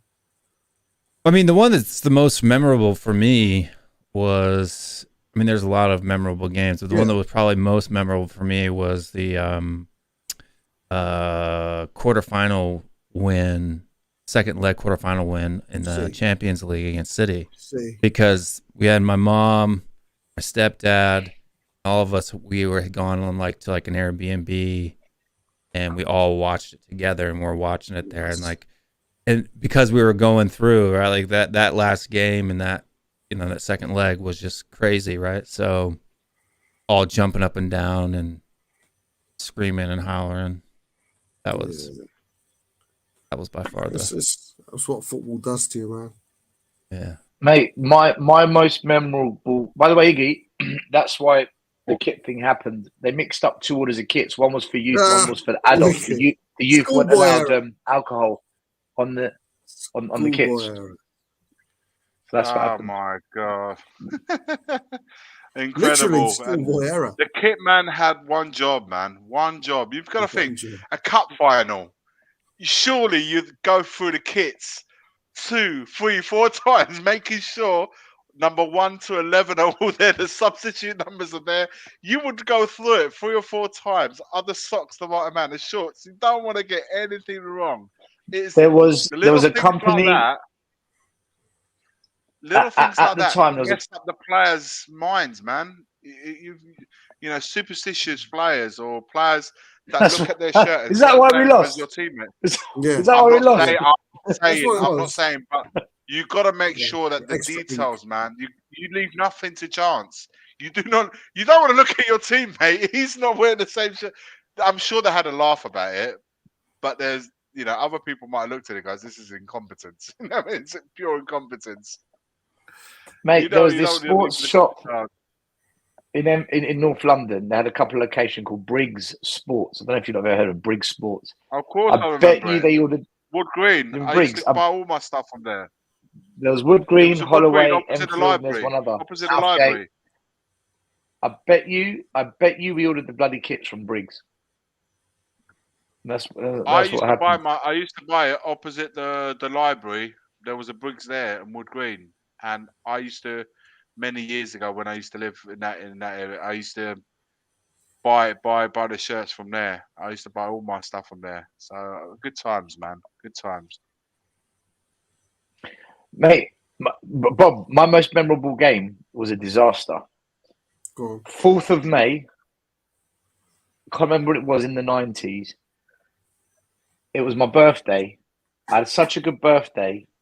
And then on the same day, it was the fucking Cup Winners' Cup final in Europe, and Arsenal won 1-0. Alan Smith, I'll never forget it because I was in tears. Yeah, I remember Alan that. Smith scored the fucking winner, and the commentator goes, mate, I'll never forget this. Wonderful, wonderful Copenhagen. I'm like, fucking shit, man. Yeah. Fucking shit. Dude, I went to bed on my birthday in tears, in absolute pain. I'll never forget that. Tossers, of all the times, why'd you have to go win on that day? Of all the days in the calendar. They'll always let you down. They never win. Arsenal never win in Europe. They never win in Europe. They never ever win in Europe. And the one time it lands on my birthday, they go and fucking win it, don't they? And Ian Wright's running around. Yeah. It was because of Europe. 9 became a bigger legend at Spurs after leaving Spurs. Halfway line against Seaman. Last minute, Zagreb. Was it Zagreb? No, who was it? Zaragoza. Zaragoza. Yeah. Oh, mate, what a goal! Mate, what? Do you know what? I was at Spurs. The following game, the league game, I was at Spurs, and they had the new South Stand. Well, back then it was new, and I remember walking up the stairwell to go to the top tier. And that's when fans first started singing "Naeem from the halfway line." For the whole game, that song just non-stop. Man. He was like, "What a legend!" Do you know what? He's a legend at Tottenham now. He's a legend at Tottenham for that. I mean, he came on in the cup final for Gaza. You're not going to get. Bigger compliment than that. But what season was it when we closed the South? Remember, it was just fucking cardboard cutouts in the stand. We were doing something towards the end of the season. Was it 93? It's when they rebuilt the North Stand. It's when they did up the Paxton. That was Mate, a weird one. I remember Stamford Bridge being like that for years. They tried to copy Arsenal, who had the North Bank mural whilst they built the new North Bank. They tried to copy Arsenal. Fucking weird. That was Sheringham was kicking it. Fucking that season, he was scoring every. I remember Chelsea having that massive billboard. Up behind the. Oh man, all these old stories. We're boring Will to death of them. Sure. No, you're good. I'm just working. Ah, cool. What was someone? That was a great What's the game. defeat? Bryce said that. Bryce said that he's been really underwhelmed by McKennie this since he's been in the Premier League. Well, I mean, he's playing in that Winston? Leeds team right now. They're not nobody's having a good They don't have run a over there at the midfield. moment. They don't play through the midfield at all, do they? Yeah, no. What's the worst defeat you've ever seen live? Oh, Bournemouth. 100% when we lost Liverpool versus 5-0. Bournemouth. Bayern Munich at home. I mean, I wasn't there at the game, but I was at home and I was like, "Fuck it!" It was 7-2 at home. That was bad. Technically, Yeah. technically, I never 5-0 saw at that home. game. I went to that one. 5-0 at home. That's the one. That's the one when AVB got sacked. Yeah, that's it. And That's the one where was my the son one. The was in the weather as middle well, of his. still. The weather was pissing it down non-stop. Suarez had the game of his life. Mate, that was the one where Liverpool were amazing. my oldest boy was 7 years old. We was watching it and it was half and half. Liverpool Spurs. Fucking hell, And then I Graham. saw that one. It was Before- like, see you later. Look at this. Before England won the World Cup. fucking Unbelievable. What game did I see from Like- Spurs? That was. live. You actually were at the game.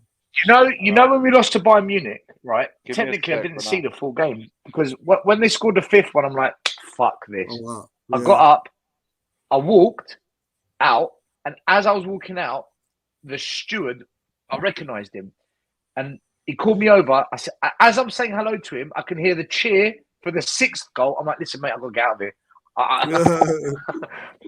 By the time I got to the bottom of the stairs, went toilet and walked out. As I'm walking out, I can hear the cheer for the seventh one.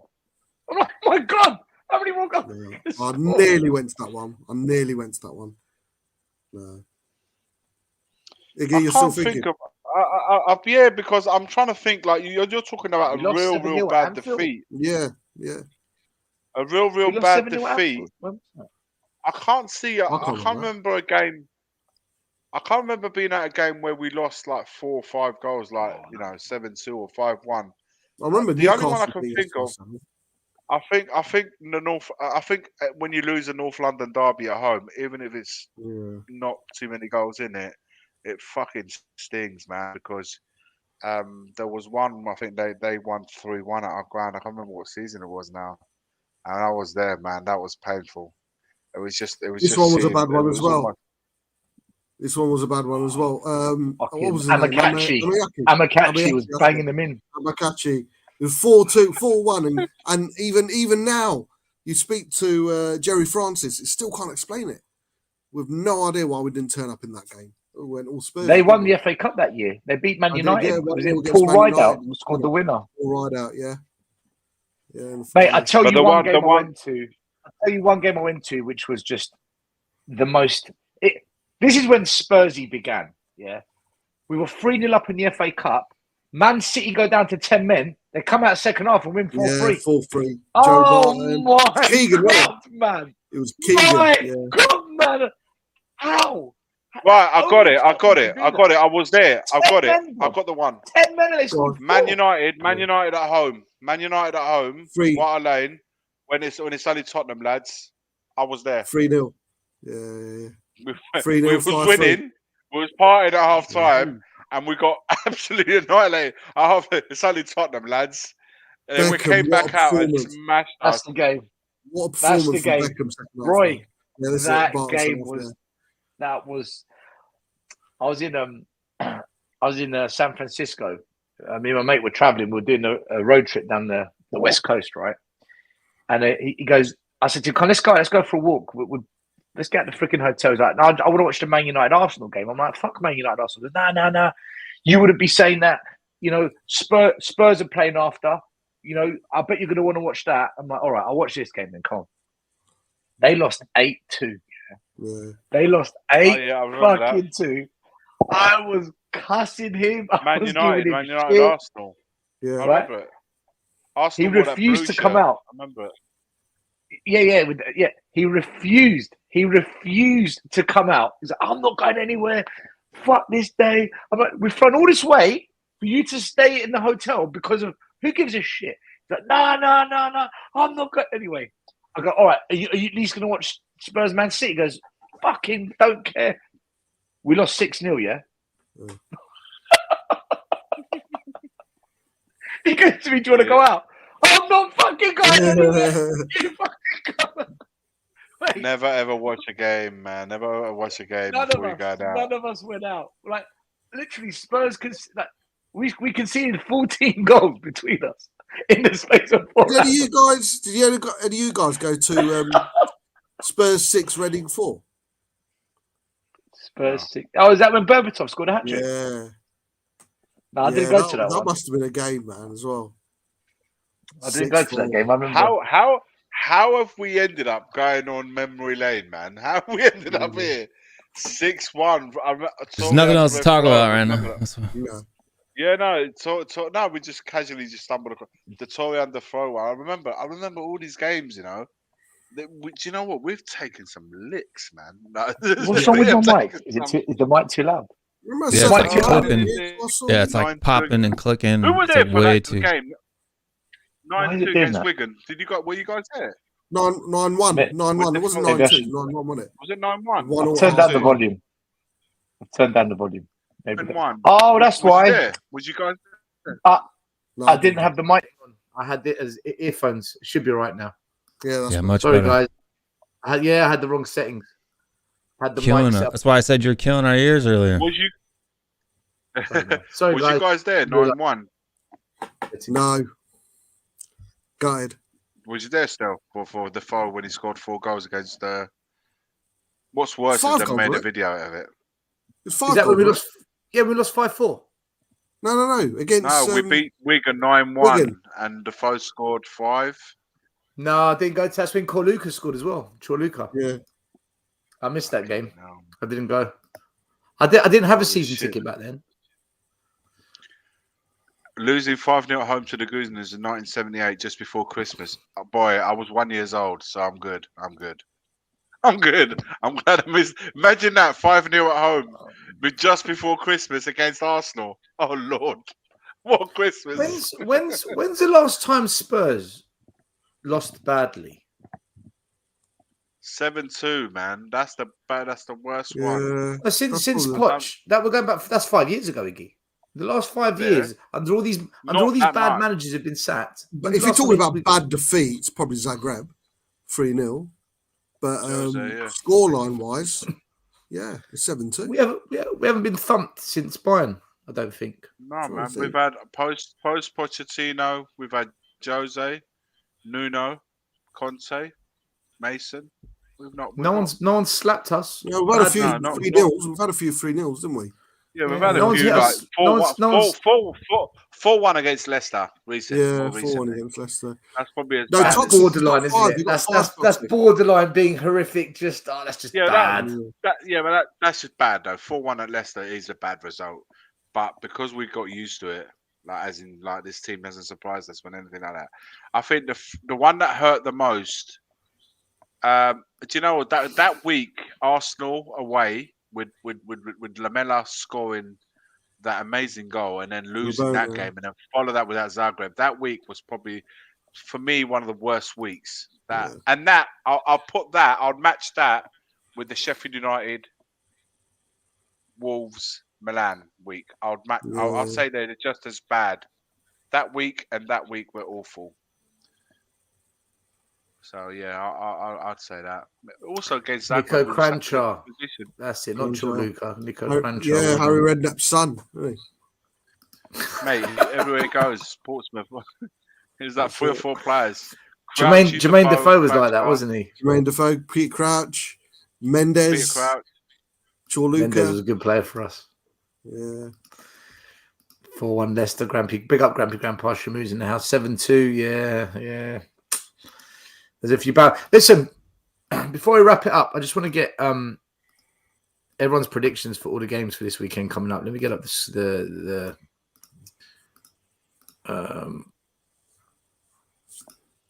where did I put it? Bear me a second. I like Nico Cranchar. He's a good player. Nico's good, man. Good little player, man. Professional. Always 7 out of 10, wasn't Yeah, no, he was a good player. he? And Harry Redknapp proper trusted him as well. Yeah, Nico was a good player. He used to call him Nico, didn't he? Nico. Nico. Yeah, we called Kranjka, he called him Nico. Let's go through each game one by one. We'll do it super quick. Put your predictions in the comments as well, guys, if you're watching. Villa Newcastle. We'll go from the bottom up. So, Will. The bottom up. Prediction. From you to Bob to Iggy to me. Okay. All the games this weekend or just do the first one and we'll get everyone's. So Aston Villa, Newcastle, 1-1. 1-1. Bob? Yeah. Same. From Villa, Villa and Newcastle, two of the informed teams in the league at the moment. So, Watkins and Isak, 1-1. Watkins, Isak. Iggy? 2-1 Villa. Oof. Do you know the jizz fest that Henry Wright will have if that happens? He'll be jizzing all over his stream, man. Yeah. Honestly. I think Villa are going to beat them. God. I think Villa will win. I'm going to go 2-1 Newcastle. I think Newcastle are going to do it. Southampton, Crystal Palace, Will. Bit of a nothing game, but. Crystal Palace. 2-0. 2-0, Bobby. Yeah, 3-4-1 to Palace, and if they win, they're virtually safe. 3-4-1. Iggy? 3-1 Palace. 3-1 Palace. I'm going to go... Do you know what? I think it's going to be a draw. I want to go 2-2. I think Southampton will get a draw, 2-2. Everton, Fulham. Will? Legit. Everton, Fulham, 2-1. Fulham 2-1. Bob Jit. Dire 0-0. 0-0 Stingfest. Iggy. Yeah. I think Everton will win 2-0. I do. I'm going to go 1-1. I'm going to go 1-1. Right, Tottenham, Bournemouth. Will? 2-0. 2-0. Bobby? 4-1 Spurs. 4-1 Spurs. Iggy? I said they'll win by 2 clear goals. Will it be 2-0, 3-1? Will's covered a 2-0. Let me cover the 3-1. That's it. At least one of us will probably be right. I'm going 2-1 Tottenham. All right, Wolves versus Brentford. Wolves. Will? Brentford. Really? 2-0. Yeah. Wolves 0. Ivan Toney 2. Nah, 2-1. By the way, I'm changing my Villa one to 1-1. I didn't realise Villa were at home. I don't know. I thought Newcastle were going 1-1. 2-1 Wolves. 2-1 Wolves. Wolves will win that one. I'm going 2-1 Brentford. Chelsea, Brighton. Will? Brighton 2-0. Brighton 2-0. Bob Jit. Brighton 3-1. 3-1 Bobby with the big scores. Iggy.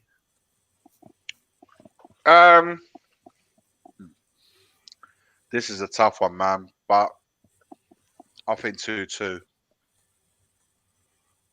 Desmond. I'm going 1-1. Man City, Leicester City. Will? 4-1. 4-1 Bob. 5-1. 5-1 Iggy. Wow. I'll say 4-1. I'm going 6-0. I think they're going to get absolutely taken to pieces. Leicester ain't going to score for me. West Ham, Arsenal. Probably the biggest game of the weekend. Will, what are you thinking? 3-1 Arsenal, unfortunately. 3-1 Arsenal. Bob Jit. I'm hoping for a 1-0 West Ham, you know. I'm going to stick with that. 1-0 West Ham. If you had to put 50 quid on it, would you go 1-0 West Ham? No. I mean, 50 quid, yeah. Why not? 50 quid is a good. The spread on that would be I suppose amazing. you get good on for that. Yeah, the spread on that would be Yeah. $50. Why not? 1-0, Or it could be an easy way to lose your money. yeah. 1-0 West Ham. Come on. 1-0 West Ham. Iggy.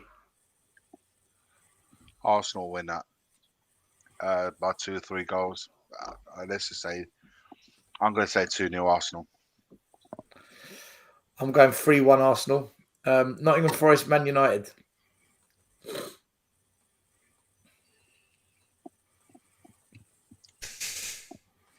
It's a tough one, dude. I know. This is a good one. 1-1. 1-1. I think prior to Rashford, Varane, and Martinez out for the season now, I would have said a definite Man United win. Are their defence going to be tested that much, especially with Casemiro and Eriksen back? I don't think so. Nottingham Forest don't have that oomph, but Lingard's playing against his former team. I reckon. Yeah, 1-1, man. I agree. Yeah, it's going to be a draw. 1-1. Iggy. United will win that 2-0. I agree with Bob and Will. I think this is going to be 1-1. I think it's going to be 1-1. Spurs are back in the top 4 race. Here we go again. Here we go. Here we go again. Here we go. They're going to suck us in, the tossers. All right, last one. Leeds United, who are in the mud, versus Liverpool, who have been in the mud, except for that second half against Arsenal. Yeah. But Leeds is Liverpool's bogey team. Yeah, look for the double, aren't they? Yeah. I'm going to go Leeds 2-1. No way. Leeds 2-1. Okay. Yeah. Bob? I went with that earlier, yeah. 2-1 Leeds. 2-1 again. Unbelievable. Iggy? 3-1 Liverpool.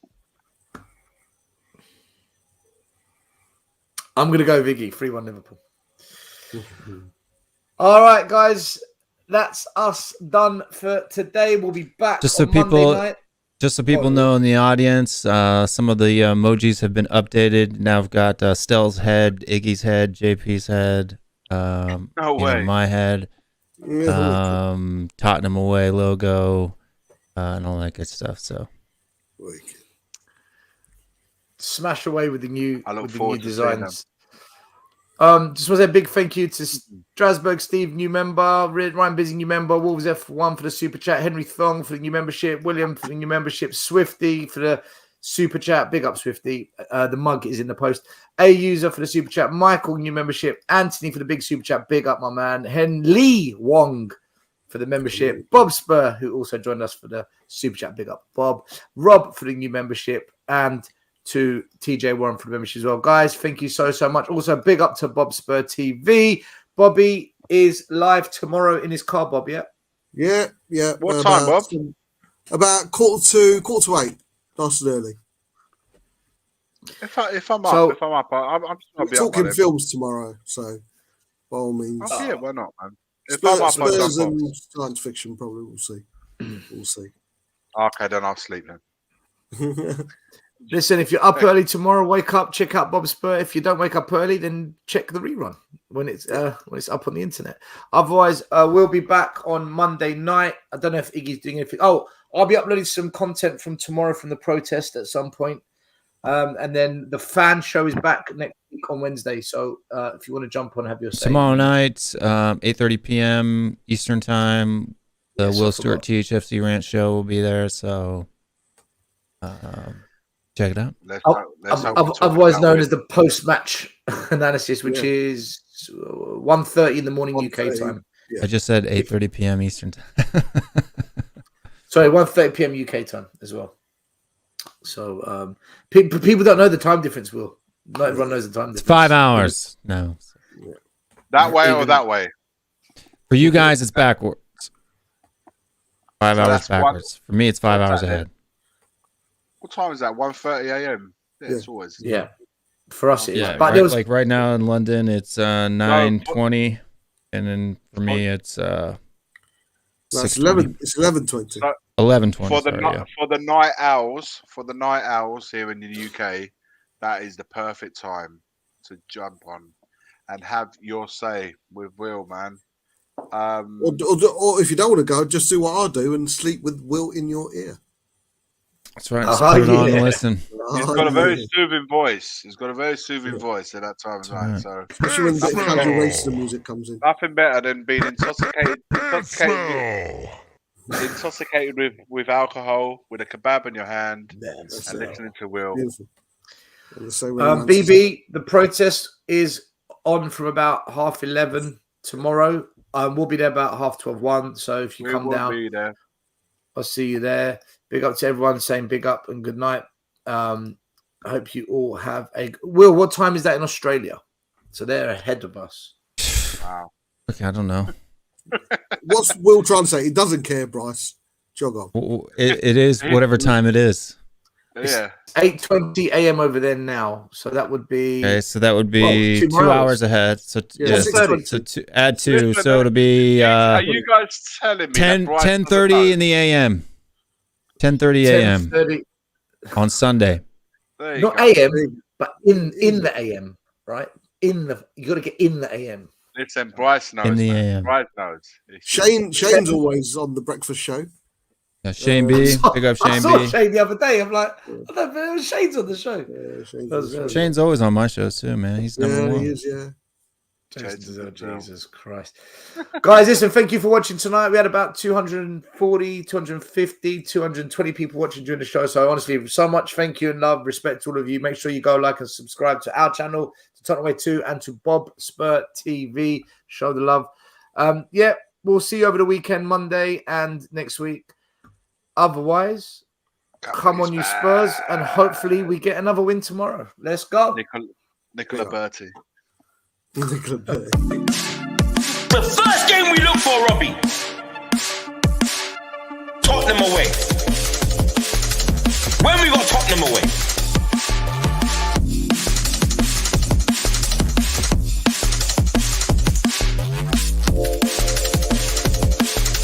Tottenham away. When we got Tottenham away.